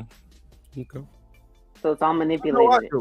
I know I do. When I'm cammed up, man, I'll eat shit. Even when I'm on live, I keep telling people, I was like, look, when y'all hear me on the internet, this is as nice as I get. So if y'all don't like this person, y'all wouldn't like me when the camera off, cause I'm worse. I'm an asshole, man. I'm mean. I'm mean as fuck, yo. No. You know what I'm saying? I'm a prick, yo. You know what I'm saying? And I admit it. But that's just in general. Like, but everybody has their professional face. You know what I'm saying? And if little shit make you mad, right, bro, you ain't gonna never be a part of this other shit I got going on, cause nigga, I got all kind of shit moving and shaking over here. Yeah, that's why I can't really truly know a person until I meet them face to face. That's just, I don't know. I just got to meet them face to face. Yeah, I agree. We can talk all day and long. We can talk all day and night for long periods of time, but until I meet you in person, like you don't know if that person even looks like you see. Right. That person can be shorter than you think, or taller, or fatter, or whatever. Like there's so many ways to disguise what a person really looks like. Yep. Big facts. But I gotta ask y'all about this right here. There's this story going on. Any of you guys ever bought an Airbnb, rented an Airbnb? Yes, sir, Mark. No, I haven't yet. Never did an Airbnb. How about you, Santos? You ever did the Airbnb? No, I haven't. Wow, man, I love Texas. That's where I did mine. You did one in Texas, man. I've done the Airbnb. Man, I think it's a good idea, but I haven't done one yet. Man, y'all should try it, man. I love the Airbnb shit. This shit is dope. You pretty much get the whole crib. Get a whole little crib, man. Or an apartment. Like that's what I got, an apartment. Yeah, and we like to do the Airbnb. Now, I've done. Go ahead. I've done chalets and stuff like that. I mean, to me, What? it's the same thing. What was it? Almost. Like in Gatlinburg. In Gatlinburg, they years ago, before Airbnb became, part of what we do, they had chalets, is what they call them, where you can go and you can rent like a big old house. Huh? You basically rent a house? Yeah, it's a big, huge house, and you know you can get so many people in it. Everybody got individual rooms and different floors and all that kind of stuff. I've done those multiple times. And where do they at? Where are Shallows at? Well, the ones I'm speaking of are in East Tennessee, in the Gatlinburg area, Smoky Mountain area. Cool. I didn't know that, man. Airbnbs have those too, though, Mark. Like you just pick Yes. from the number of rooms, and they give you options. I know. I know that. I know that. It's the same concept, though. It's the same concept. Shallow. That nigga. Chalets. Chalet. Is it? You sure it's not chateau, right? It's French. It's chalet. Chalet. Yeah, okay, chalet. I've heard of chalet before, though. Yeah, but it could be chateau as well. But no, I believe Santos. I think. Okay, chalet. So yeah, sports chalet. They used to be like a big five. I've heard sports chalet. Yeah. Yeah, there you go. Yeah, there you go. Santos. Okay, I heard of me chalet. There it is. I heard of her. That's about it. Okay, but my whole point is Airbnb, for the people who don't know or never did it, like basically is what like Santos just described, and like Haplo just described. You can basically rent a house. Not Haplo. I'm sorry, Puro. They both Puro's my name. Spanish, man. They be looking alike, yo. No, I'm joking. But Airbnb basically a bed and breakfast, right?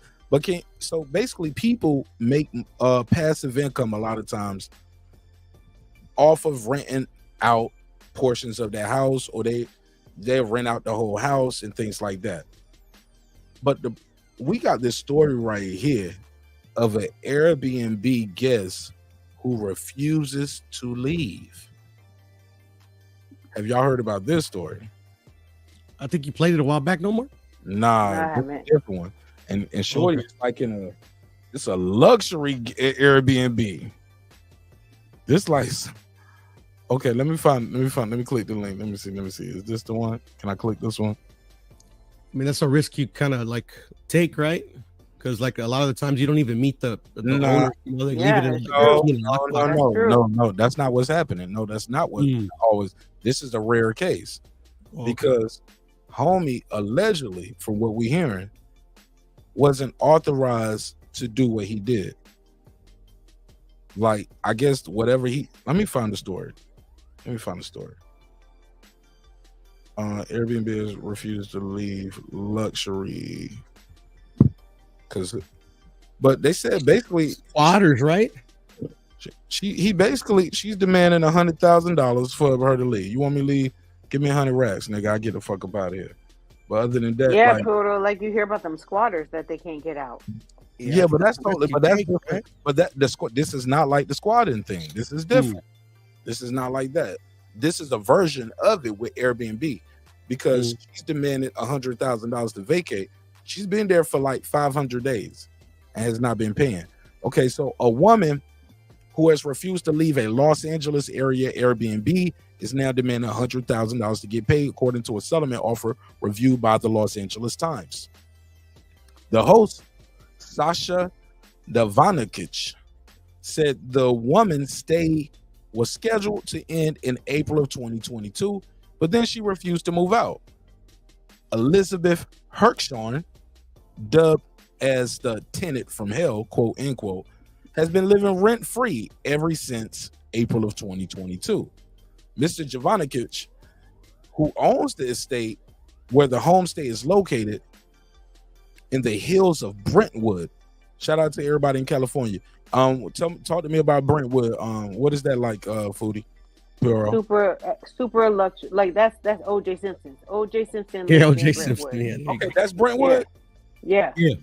Niggas still fucking with Brentwood after OJ. Dr. Dre and all them. They live in fucking Brentwood. That's like super ultra rich. Yeah. If you can afford it, Mark. So is Brentwood a city? Okay, so Brentwood isn't a neighborhood. Brentwood is a part of Los Angeles, like west LA. Okay, it's a town, unincorporated Los Angeles. Okay, it's a little town in the middle of a town. It's a town in the city. Like it's an area. It's like East Point. No, like it was kind of like it would be like Buckhead. It'd be like Buckhead. Okay, cool. Gotcha. Okay, so they do their own thing, and they rich as fuck up there. Okay, cool. Rich as fuck, yeah. All right, Mr. Jovanovic, Yeah, I'm gonna just call him Jovanovich. That's what it looked like. I got a brother named Javon. He owns the estate, and it's located in Brentwood, OJ territory. And he told the Times he cannot go into his home and, quote, know that I'm safe when I'm potentially with a hostile person who is living there, end quote. I'm thinking about it at all times, he said. Hirshhorn declined to speak with the outlet to share her side of the story. However, her attorney, Colin Washock, argued that she was not required to pay rent. And he says this, quote, the landlord broke the law and tried to make money by renting out an illegal bootleg unit, he told the Times. After he was caught, instead of doing the right thing, he has resorted to bullying, harassment, and filing frivolous lawsuits containing elaborate false stories, all in an attempt to cover his tracks, end quote. That's from her attorney. After deciding to put out his small guest house for rent, so he had a guest house, Mr. Jovanovich approved a long-term stay for Ms. Hirshhorn in September of 2021. So he rented out a guest house in September, and he gave her from September to April. The space was rented for 6 months at the rate of $105 per night, which with the fees brought the total to $20,000, $793 for 187 nights. The pair got along well in the beginning. They were sharing tea and small talk before there was some warning signs that Mr. Jovanovich said he should have listened to. Another Airbnb host had put out a review on Ms. Hirshhorn, via her profile on Airbnb, that she had a lot of particular needs that I eventually could not accommodate. And then Mr. Jovanovich claims he went into the guest room to check on his electric blinds that had stopped working and noticed there was water damage and signs of mold around the sink. Problems, he said, were not there before Ms. Hirshhorn arrived. Wanting to repair the sink and stop the spread of mold, the landlord said he offered to pay his guests a stay in a hotel for a few days and also offered $1,000 towards her hotel choice, according to Airbnb messages and emails exchanged between the two. This is true. However, Ms. Hirshhorn said, nah, I'm staying. I don't feel like being forced to vacate with a housing disability and the high risk of COVID-19 complications. She's smart. She was like, nah, nigga, I'm not leaving out of here. I'm staying. She then quoted LA County's COVID-19 tenant protection resolution and showed a 2011 doctor's note pointing out chemical sensitivities, as in, I got some shit going on from 8-9 years ago. Yeah, this bitch got him. I'm not leaving. I got a doctor's note. You're not putting me in a hotel for a couple days while you fix the sink and fix the mold, because according to him, he said he just went to the guest house to check on some electric blinds. And then you noticing all this other shit going on. You trying to put me out, pay for my hotel? Nah, nigga, you want me out of here. Because probably it was some tension already. Niggas know what's up. Like, that's his reason for going out. I was just coming to check on the electric blinds. I would be interested to know if she asked them to come check on the electric blinds. You get what I'm saying? It's like, no, one day I was just trying to hit the electric blinds. She probably disconnected them damn electric blinds. Like, nigga, I don't want you just hitting the blinds, being able to open this shit up at any time. It's my shit. Anyway, here we go. Boom. So she had her doctor's note. In addition, the email showed he had also offered her to stay in his home, which she also declined. Ms. Hirshhorn is now countersuing Mr. Jovanovich and claims that he is inappropriately invited her to move into his house with him. Yeah, I'm an Airbnb guest renting this shit right here. Man, what month was that when he came to check on electronic blinds? That's what they should have put in there, Foodie. Like, what month was that? Was she already past due? Was she late at that point? Like, what was going on? Why are you asking her? Why are you just checking on the blinds? It don't even matter at that point that they're at. It don't even matter. Okay. Miss Her Airbnb stay was scheduled to end on 19th of March. However, Mr. Jovanovic offered her a month's extension in order to find her somewhere else to live, something that backfired on him because Airbnb was then free from getting involved in his dispute. You told her she could stay a month. Once everything went to hell, Airbnb was out, said Sebastian Rucci, an attorney representing Mr. Jovanovic, according to the New York Times. Then came the new deadline, and Ms. Jovanovic stayed put. In the email, she said, "I can't leave on April 12th, as relocation and funding plan is not in place. It would be unsafe. If you want to work something out, I'm willing to do that." She willing to do something with you if you want to work something out. You don't let her stay in your house an extra month. Mr. Jovanovic tried multiple eviction notices, but a housing department investigator, Pedro Gonzalez, said Mr. Jovanovic had to withdraw his eviction notices as the building did not comply with the city's building safety rules. Let's say that again. He tried multiple eviction notices, but the housing department investigator, Pedro Gonzalez, said Mr. Jovanovic had to withdraw his eviction notice because the building did not. You didn't have a full house for this lady. You didn't. This shit won't legal for you to rent out as an Airbnb. It won't legal. But Ms. Hirshhorn refused to let the host inside the property so it could be updated and comply with the city building notice. So she won't let them in there to fix the building codes. Mr. Jovanovic is incredulous. How you say this? Incredulous, telling the New York Times, "How can you stay in someone's house for a year and a half and not have any feeling of embarrassment or responsibility?" All right. And of course, Airbnb could not be contacted for comment. All right. That's the story. Wow. Who wants to react to it? Foodie and Centos, you sat through it the longest. Go ahead. He got played. Period. Like, she knows the law better than he does. This is her game. This is what she does. You know, like they said, they had bad reviews against her as a tenant or some shit like that, like I said, but she knows the law better than the people she's renting from. And you know, when it boils down to it, if you know the law, they don't care if you take them to court or whatever. Like, they know they're gonna win. So she got free rent. Period. Ain't nothing you can do about it. Yeah. So she asking for $100,000. What if you got the money like that? Would you pay the $100,000 to get her gone, or would you say fuck it? Would you sell the house underneath her and let the new tenant?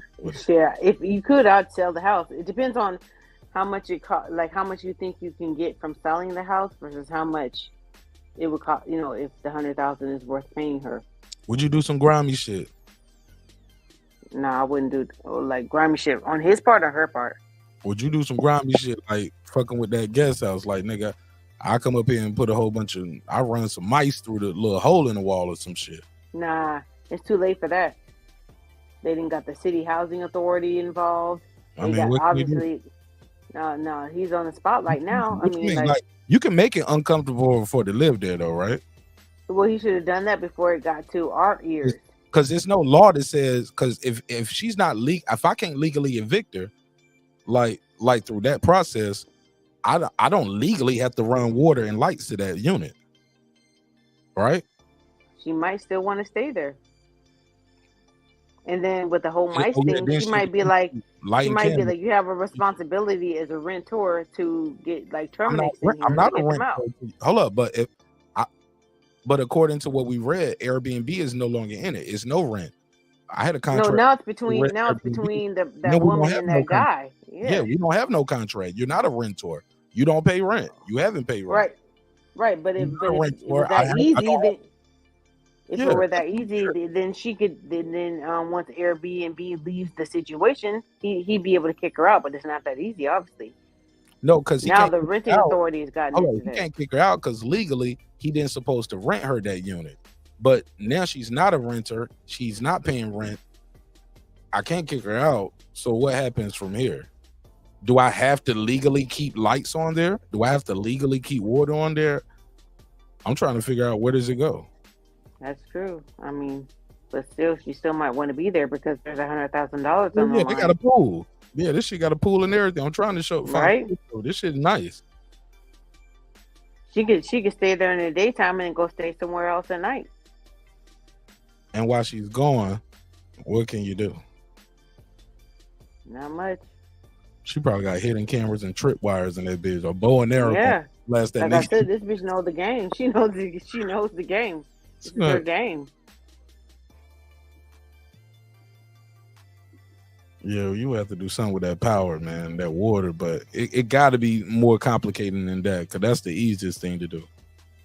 I mean, because what I'm saying is like when you are, I mean, I don't know, like you said, she's not a renter, but how did the housing authority get into it if Because she he has tried no to rental? because he tried to file eviction papers, Right. formal eviction papers, and they was like, nigga, you can't evict her out. This shit ain't even listed as a property. A rental. Maybe California law is different, like maybe because they want to get their check too, you know. So you can't just be renting out your guest house on this property as like it's a property and want people to be evicted out. Like, nah, nigga, that's your son. That's your Well, I daughter. do know it is tricky. Like in California, you have to be careful. Like if you have somebody living in your house, like your boyfriend or girlfriend or whatever, and it's your house, you have to give them at least 30 days to get out of the house. Like you can't just tell them, fuck you, you got to get out. You know, they have a right to stay there for another 30 days. Within that 30 days, they can fuck your house up. They can do whatever. Like, I mean, that's fucked up. That's why you got to be careful who you let into your property. Yeah, that might be rule of thumb around the nation, that 30-day thing. Because I know when I was putting my stepson them out, I told them they had to go. I knew about the 30 days deal from some years, some previous experiences. So I gave them little young fools 60 days. I felt like it was more than enough for some grown-ups being in my house and eating off of me for too long. Yeah, see, I don't even know about that. In Georgia, I do know once people start getting mail at your crib, you gotta Yeah, give that's them, what I was you gotta about to give lead them into. 30 days. Yeah. And, When I they get don't mail let at your nobody- house, they're a resident there. They got Yeah, just as that's much proof of right to the property as residency. you do. Yeah. Yeah, so you got to give them at least 30 days or more. That's why I don't even tell niggas my address. They be like, "Where you live at?" I be like, "I'm gonna catch the Uber." I be like, "I'll meet you at the gas station." Nigga, tell them drop you off. Just tell them drop you off at the Quick Trip. I'll be right there waiting for you. Giving niggas my address. No more. Hey, I changed my locks on my doors, and I told my ex, but we were still married at the time. I said, "Look here, no one better have a key outside of who I'm handing these keys to right now." I gave her a key. I gave her another key for the granddaughter. And I said, no one else better have a key to my house. And I gave my best friend a key, gave my daughter a key. Now he had one outside in case, get locked out or whatever. But yeah, I didn't play. I let them know I was serious. I bought all new locks and deadbolts. No one gets a key but the people that I'm giving keys to.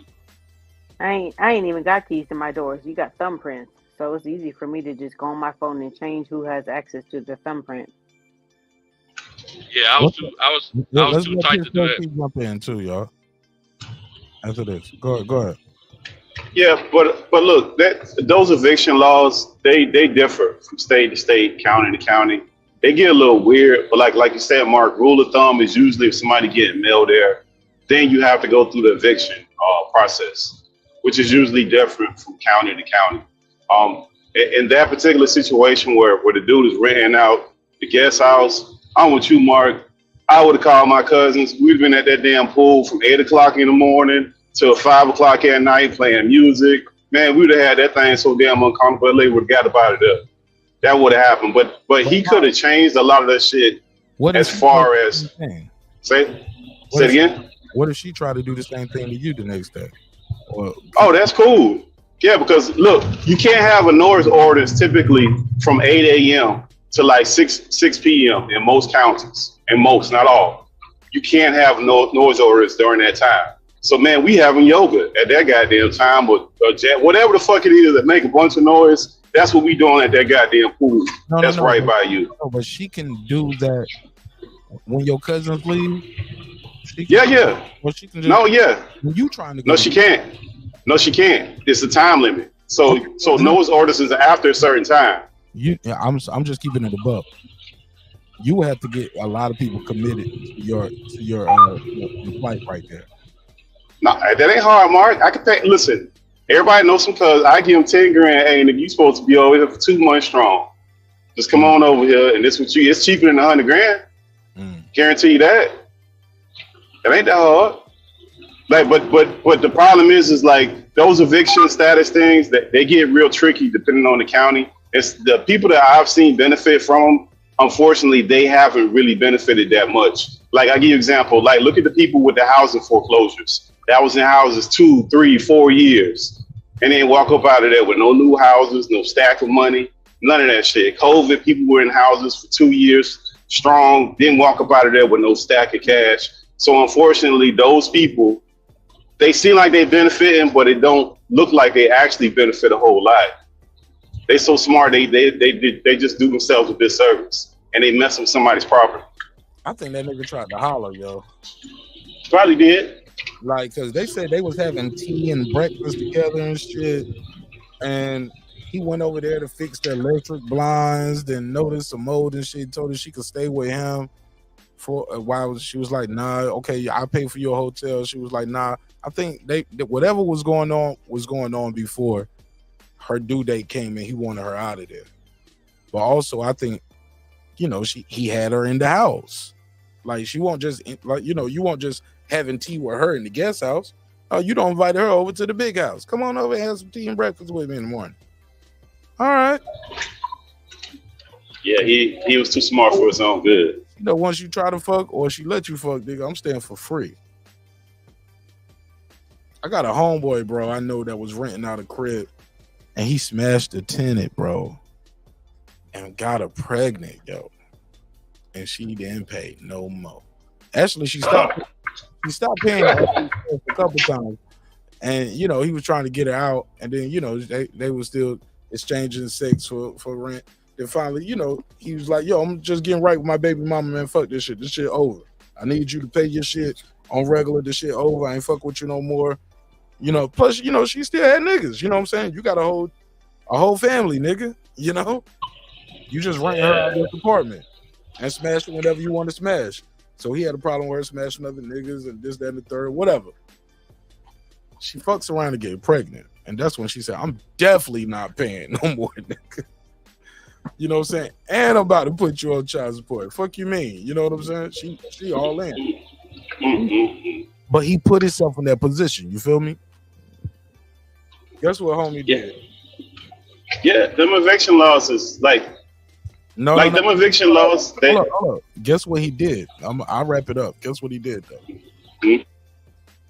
He made it to the point where she didn't feel safe in her home, bro. This nigga, wow. One day when he knew she was gone, he came in and broke into the crib and stole all his shit. Yeah. Like with a truck, like a box truck, nigga. That nigga took the living room, the bedroom, TV. That bitch came home. She had some hangers and pine soil. That nigga, whatever was in like the drawers in the kitchen, you might have had some of that shit. But for the most part, that nigga took her living room, her TV, her couch, the bedroom set, all of that shit gone. Crazy, right? I know a dude had a similar story, but he ended up with a restraining order. He couldn't go back to his own house behind that. He left. He had another house. He was letting her live at one of the houses. Similar story that he wanted her gone. She didn't leave enough time for him. He had started like doing some creep stuff where he was monitoring the security cameras. He had one of them fingerprint doors, so she was seeing when she was going, texting her, calling her, all of that weird stuff. And then I don't know what kind of fight they had, which everybody told him, bro, you bugging, you tripping, man. You don't even want that. He had got caught up because I don't think he really wanted her like that. He was just frustrated. He couldn't control the situation. So she was winning. So he wanted to go on. They had agreed she was gone. She left. He looked on the camera, seen she was left, broke in there, moved the stuff. All that stuff you talking about. She took him to court, got a restraining order on him. Now he can't go to his own damn house. Like, look at this fool. Stuff could flip on you quick with that stuff. No time at all. When you start messing with people and having the property, that stuff get real messy real quick with them court systems. That ain't the game you really want to play. For sure. It get quick. And then that eviction stuff, I don't know, Mark. I've seen a lot of different people get in different situations. I know everything is different, man, but it ain't, you just can't put people out. You can't even look, if somebody get the mail and you don't even got no contract with them. They just, your cousin staying with you. And you like, look, man, you got a month. And a month up, you can't even go just change the locks and throw that nigga out if he get mail. Can't do it. Nope. He called the police and they'll tell you got to open that damn door. Yep. Don't work like that.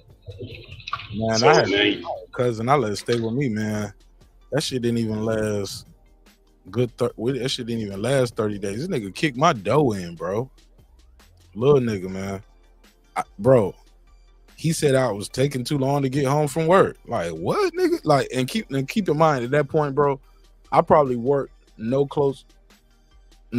further than like a mile from my job, bro. Like, I could literally walk to work, you know what I'm saying?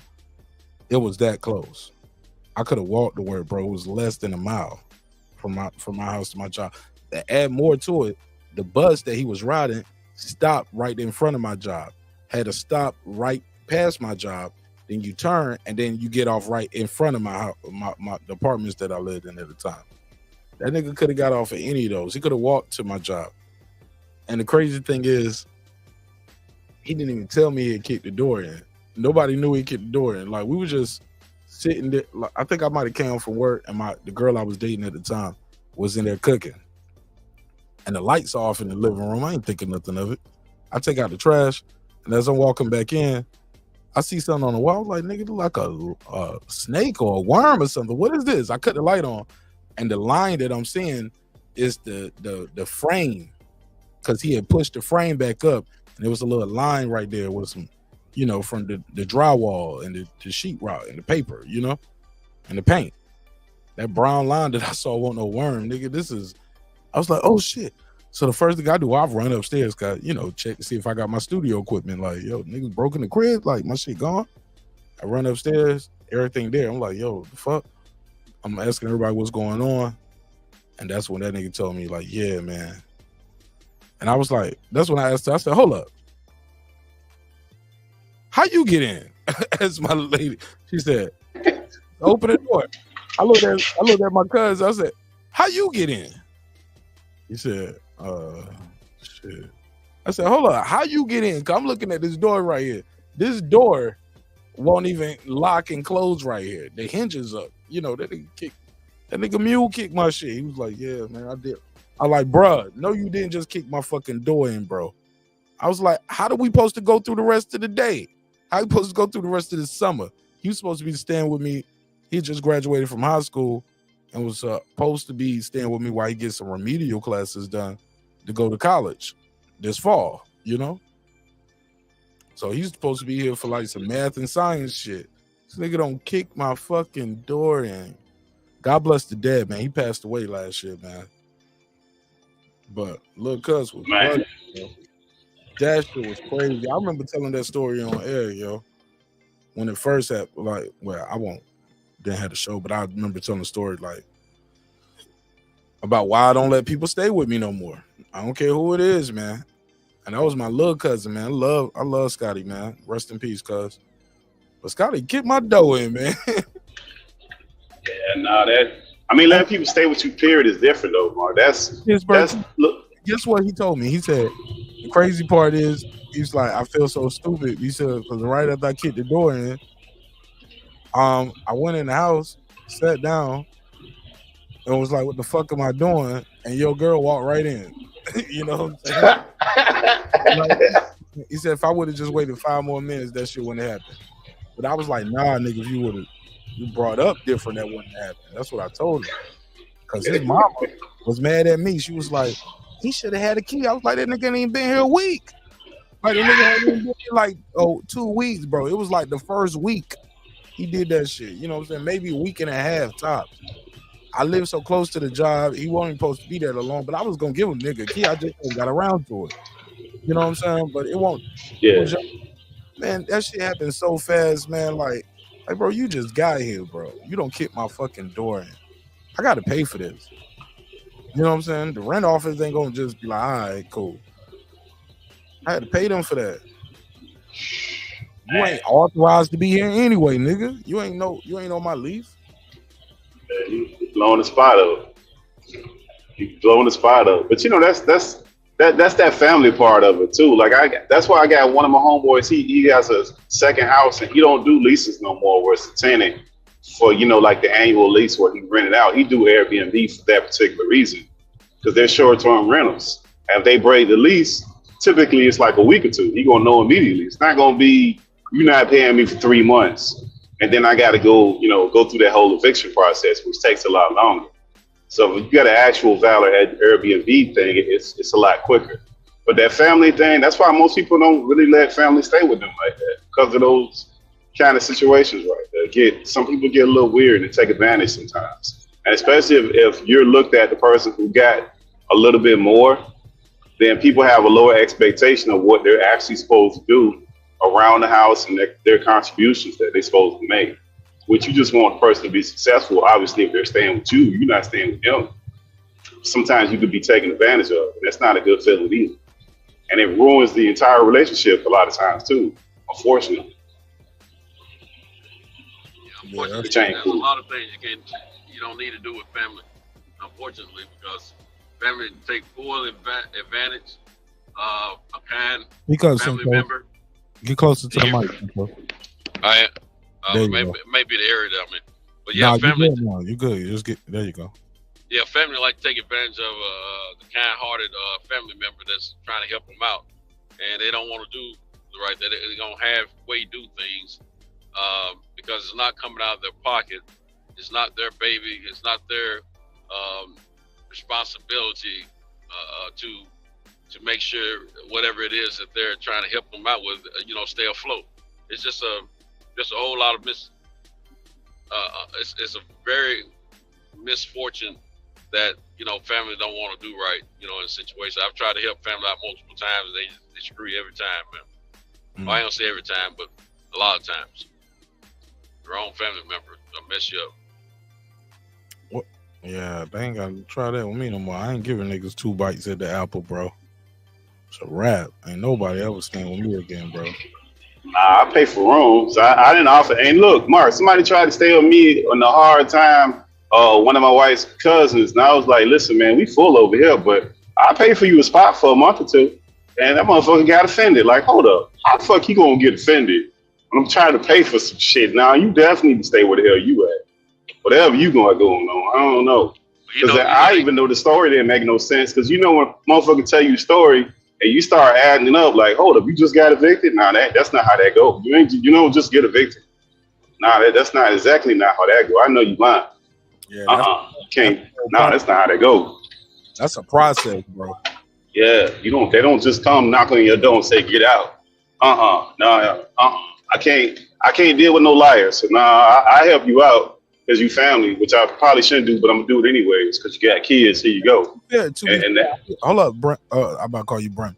Pittsburgh T. I did know somebody who was paying their rent like regular. They had an argument with the landlord, and the landlord was trying to make them move, trying to evict them illegally.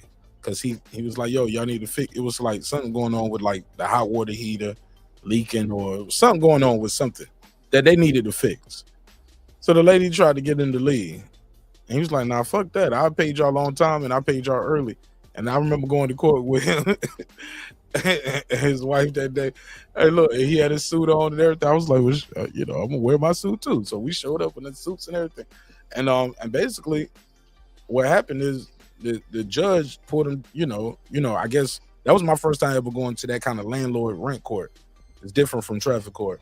They talk about what's going on and then they give y'all a chance to walk outside to see if y'all want to work shit out before we come back and set dates and do all of that shit. And basically, then she want to work it out. But he was like, yeah, okay, we work it out. And they end up fixing whatever they need to fix. And when his lease was over, he ended up leaving. You get what I'm saying? Like, I don't even want to deal with you no more. But it's but I've seen scarier stories from other people where they were paying rent to people who were subleasing, and those people weren't paying the mortgage. They were keeping the money. Yes, the Obama years, the houses. Nah, this shit was before Obama and after Obama. This is something people No, I just say that because of those years. Remember, a lot of people lost their houses. No, but this ain't that. This some way back. This some old stuff. This just okay. Been going on for years. This I'm not saying it's exclusive. I'm just saying that people remember that. I know you don't like Obama, bro, but this ain't that. That ain't had nothing to do with him. That was just a time period where people were losing their houses and they still was renting them like they own them. What I'm talking about. What he talking about is before then. This stuff been going on in the hood way before then. People sublease units. Oh yeah. And houses and apartments and don't pay the bill. Right. And you will never know. You paid them for 3 months, 4 months, 5 months. And then one day, yes, the deputies will show up until you get the fuck out. Because the person you rented from wasn't authorized to rent to you anyway. You don't have a case. You don't have a leg to stand on legally. You don't get your money back. You can try to go after that person civilly, but you got to get the fuck up out of there. Got to get the fuck up out of there now. And yeah, you got fucked for your money. That shit happens, bro. Yeah. I know you don't like Obama though, but go ahead. No, but I just said that because during that time period, a lot of people losing their house, and a lot of people. But during that time period, at a crazy rate, a lot of people were losing houses and still renting them. And to your point, a lot of people didn't know because they were paying the landlord, and the landlord wasn't paying shit, and he just wasn't saying that. And next thing you know, the eviction process started on them when they come home and they got that notice plastered on the door, and they don't know what to do because they've been giving due money. That was happening a lot during that time period. So we had that big housing crash during that time. It happened a lot before. No, the big housing crash happened during the Bush era too. Like the end of the Bush era. That happened in the Bush era. The end of the Bush, beginning of Obama, right around there. Yeah. I ain't say the beginning of Obama because you getting what he left over. The shit was already here. I'm just saying. No, I wasn't blaming. I was just saying the time period, Mark. That ain't got nothing to do with Obama. Yeah, that's just that time period. Exactly what you doing in Pittsburgh. No, but okay. So am I incorrect in the time period? Like help me with the time period. Am I incorrect? Yes. So when was it? I just told you. In the Bush, right? Beginning Obama, right? What did I say? And what did you say? You actually agreed. That's what. That's right. That's right, right? I'm wrong. I'm trying to figure it out. I'm wrong. The housing crash, what happened in 2008? It was one in 2007 as well. Pittsburgh T. When was Obama president? He was elected in 2008. I was 8. 2008. So how can it be the Obama housing crash if he just got elected? I didn't say it was the Obama. See, now you're making it political. Now I was just talking about the time period. Bar, don't do that, man. Bro, don't do that. When you mentioned Obama, I was just talking about that. I wasn't saying he was responsible. I didn't say that was his fault. You saying it did seem like you were trying to say it was on Obama's watch. No, I didn't say that was. Well, let me clarify. It's not his fault. It's just that happened over those 2 years. You said it 4 times, Pittsburgh team. You said but you're clearly trying to tie it to Obama. Mark is saying man. He said it was Bush. It was Bush watch. Okay, so Bush. Let's say it's Bush. Either way, regardless of the president, I was just saying that during that time we had a lot of people doing it. Yeah. Just like the COVID, we had a lot of people not paying anything during COVID. I know quite a few people that didn't pay shit during COVID, and they were living real good. And I mean, and they didn't really, everybody that I know personally, I don't know the actual numbers, but those people didn't gravely benefit from doing that foolishness. They didn't save no money or do nothing with that. And they weren't paying rent for a minute behind that, or mortgage for a minute behind that, which is even crazier. And that house thing took for years, Mark. You don't remember, like, at some points, I remember they did a couple of investigations. You guys probably remember this. Where during that period, go ahead, Mark. Go ahead, bro. Well, I was just going to say, during what we're talking about right here, but like I said, I know exactly what you're doing. No, I was just saying the people who do that, they don't really benefit from it. Because I remember, like, that 07, 08 year, they did an investigation, and some of those people, the bank was trying to foreclose, and they couldn't even figure out who owned the mortgage. So it took them an unusual amount of time to kick those people out of those houses. So you're talking about people being in those houses for years, not a year or two, for years, because it was between couple different banks, and they couldn't figure out who had the actual original mortgage, and you had the banks fighting. It was a thing. So a lot of people just couldn't get kicked out. I was just saying how people who do it, it just seems like they just don't benefit greatly behind it. For sure. Go ahead, Santos. Yeah, I was just listening, man. Yeah, I feel you say, yeah, it used to happen a lot though. A lot of people sublet their apartments and houses out, trying to act like they, doing something, like they're not, and they just pocket the money. And then the person living there think they good. Next thing you know, they get a knock at the door, a little letter, eviction letter saying you got to go immediately, not next week, not next month, but immediately.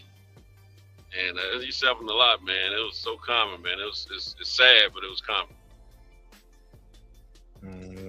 Well, shit, that's it for me, man. I ain't got nothing else. Oh, last question for y'all. When it comes to Tszyu versus Jeezy, somebody was telling me it was a topic going around. Who's more, when you think of Atlanta music, who's more the guy that comes to mind, I guess, the way that was said? Probably Tszyu, because he's been around longer. Who's more important? I guess the question was, who's more important to Atlanta, the Atlanta music scene? Who's more viable? I think they both have their level of importance to the city of Atlanta for rap. Different styles between the two cats, but I like Pittsburgh said, Tszyu, he jumped off the porch a little bit sooner nationally than Jeezy did, as far as nationally. Now, as far as what was happening in Atlanta, I still think Tszyu had the edge on that as well, because Jeezy originally was trying to be an executive producer, and finance groups, and it fell apart, and that's when he started rapping himself. But Tszyu, he was trying to be a rapper from the get. So I think Tszyu probably hold the edge on that. Plus, they dubbed him as he dubbed himself as King of the South, and all that kind of thing, back then. So yeah, I think the Snowman came around, a few years later after my boy had already put them joints out there, like Rolling on 24 or whatever the name of that song was. Yeah, he was around a lot longer too. Like Jeezy, what he had like 2, maybe 3 good years. Tszyu been around for got a lot of music over a longer span. And then he cemented himself further past music with other things that people are more notable. You got a whole group of people don't even really listen to him, know him from his music. Now, Jeezy's a little stronger than you think, because he's always owned his music. So he's a little stronger than you might think. He came in the game as I ain't gonna say a multimedia. Supposedly the word is he came in as a millionaire already. So he's done his thing. I mean, Tszyu is gonna be more of a mentor to him because he does have more time. He's more of the senior versus the sophomore, but Jeezy got some content, man. He got some catalog, man. He don't put it out. He's been around for a number of years now. He's done his thing, but yeah, he's behind T.I. for sure in longevity. Starting, when as far as Right. who started first. I don't know, Santos. Well, right. I want to say this real quick. Go ahead, Pittsburgh too.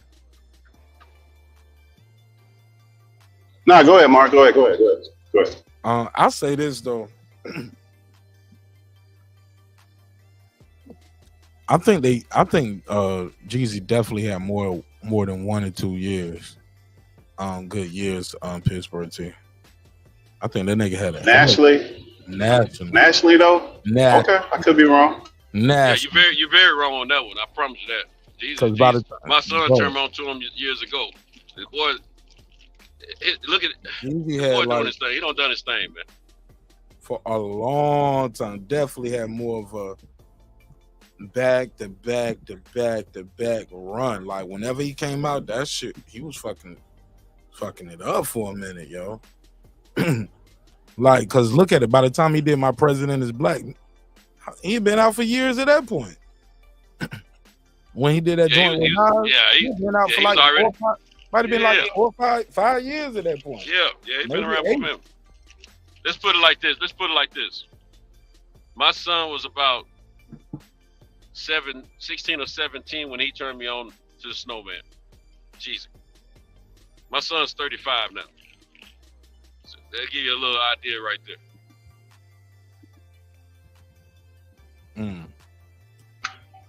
I mean, I could be wrong, but I also think like if you tying in like just the music, then I think they're comparable. When you start doing the other stuff that T.I. has, then they're not comparable. Yeah. But Jeezy does a lot of things that people don't even know about. Like his steakhouse. Remember how he said he kept that secret for a long time? Had making a lot of money on it. Yeah. And they found out it was his steakhouse, and they started smoking blunts up there and everything. They trapped it out. But so he learned to keep a lot of his investments private. Real estate. Jeezy, like he was telling Goofy that battle. He was like, man, he's like, you up here talking about how much clothes you got on, nigga. I own half the city. Fuck you talking about, Real estate. Hey, don't forget this cat. But look, the tequila branding, like the label shit, like a lot of his labels, like he's been in charge. He's been a part of them. He's a partner on them shits. Like Jeezy been getting to it for a minute, bro. I ain't gonna hold you, bro. And these albums are going platinum, double platinum, platinum. So I disagree with my homie in the chat that said Jeezy's run ended in 2011. Nah, Jeezy's still out his touring, selling records on his influence, the shit he did with YG and Bankroll Fresh. Like, yeah, he definitely has influence, but also too, sometimes when you get into it like that, you ain't gotta rap no more. You don't want to rap no more. You want to actually sit back and enjoy the fruits of your labor. You don't want to go to the studio, make a new album, and like at that point you're doing it because you want to do it. You gotta love doing it. You gotta want to do it on some shit like Nas doing right now. The shit Nas doing, Nas wants to do that. He ain't gotta drop 6 albums. Nas dropped 6 albums in like the last 2.5 years. You know what I'm saying? Last 2.5, 3 years, Nas done dropped 6 albums, man. Like, and still got some more shit on the way. So, like, you gotta want to do it at that point. It's a labor of love. But also, shit, a lot of times, man, we don't know what these dudes get into. Shit, people, if I was to tell you Chamillionaire, how he was getting to it until people came out and the news came out, people were like, oh, Chamillionaire, they see me roll, and like, that nigga broke. You would think he broke just because you don't know what he got going on, or you don't see him out there, or he don't wear his money all the time. But yeah, that nigga Jeezy getting to it. Yeah, I was just talking about symbolism though, Mark. I wasn't saying what they was worth and that like that. I was just saying like symbolically, it just seems like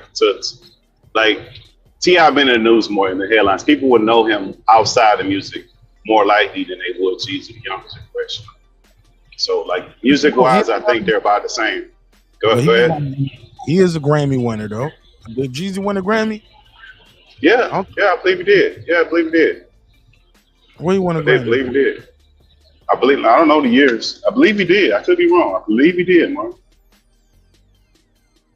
Let's see this nigga G. Let's see discography awards. Let's see awards.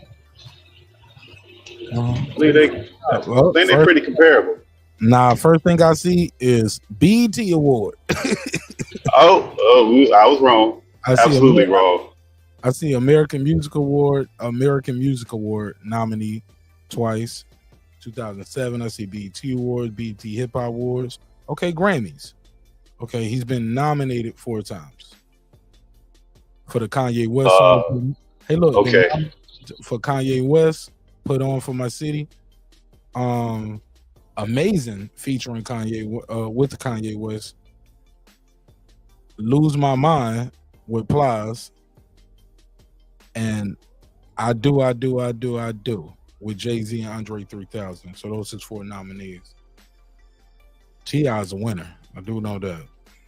Yeah, has one. All right. What did he win? Okay, so he won an Ozone Music Award. He won 2 Ozone Music Awards. He won a BET Hip Hop Award. He got a BET Award for the song Hard featuring Rihanna. You know about the awards. Films. He got the Janky Promotions film. I got the hookup too in 2019. And he has 1, 2, 3, 4, 5, 6, 7, 8, 9, 10. 10 studio albums. The Recession was the last album. That was probably the deal too. That sounds like about a record deal too. I think I did my deal. I did 10 albums. Hey, hold on, Mark. He was in Janky Promotions? That's what it say. I don't remember that. Good, shout out to him. Yeah, shout out to him. Oh yeah, the whole shit was about them trying to book Jeezy. The whole shit was about them booking Jeezy to play at their concert. Yeah, but he was at. Yeah, you're right. You know what? You're right, Mark. Yeah. That's right. The whole shit is about. Yeah, you're right. Shout out to Jeezy. Time fly when you look back at it sometimes. It seems like low key though, niggas got more. People might like T.I. music better, but it seems like they might have more respect for Jeezy, and I think it's because of how private he is with his life versus T.I. His whole shit is on TV, so you feel like you know T.I. You know. Yeah, but that's what I was going off for the strength. I think music-wise they're comparable. I just think one of them people might know him outside of music, like the younger people. That's how I look at it. I think they're about the same though. When you really look at it, you start breaking it down. But it's always perception is reality. Jesus still had one foot in, one foot out. As far as he was straddling the fence. He was still connected with the hustle in the streets when he come into the game. Right, like that. You right here at the end, bro. You gotta get your bars off real quick. I gotta end this shit, bro. Yeah.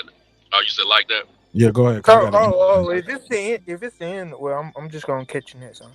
All right, bro. Cool. All right, man. I appreciate y'all, bro. I'm about to slide down. All right, Mark. All right, everybody. Everybody have a great night. Like that said, if I can't talk for 3-4 hours, I don't want to put that nigga said I want to talk for a long time. I ain't trying to say nothing. Bye. Well, bye then, nigga. I'll see y'all on the next one, man. I gotta slide. Sure, man. All right, peace.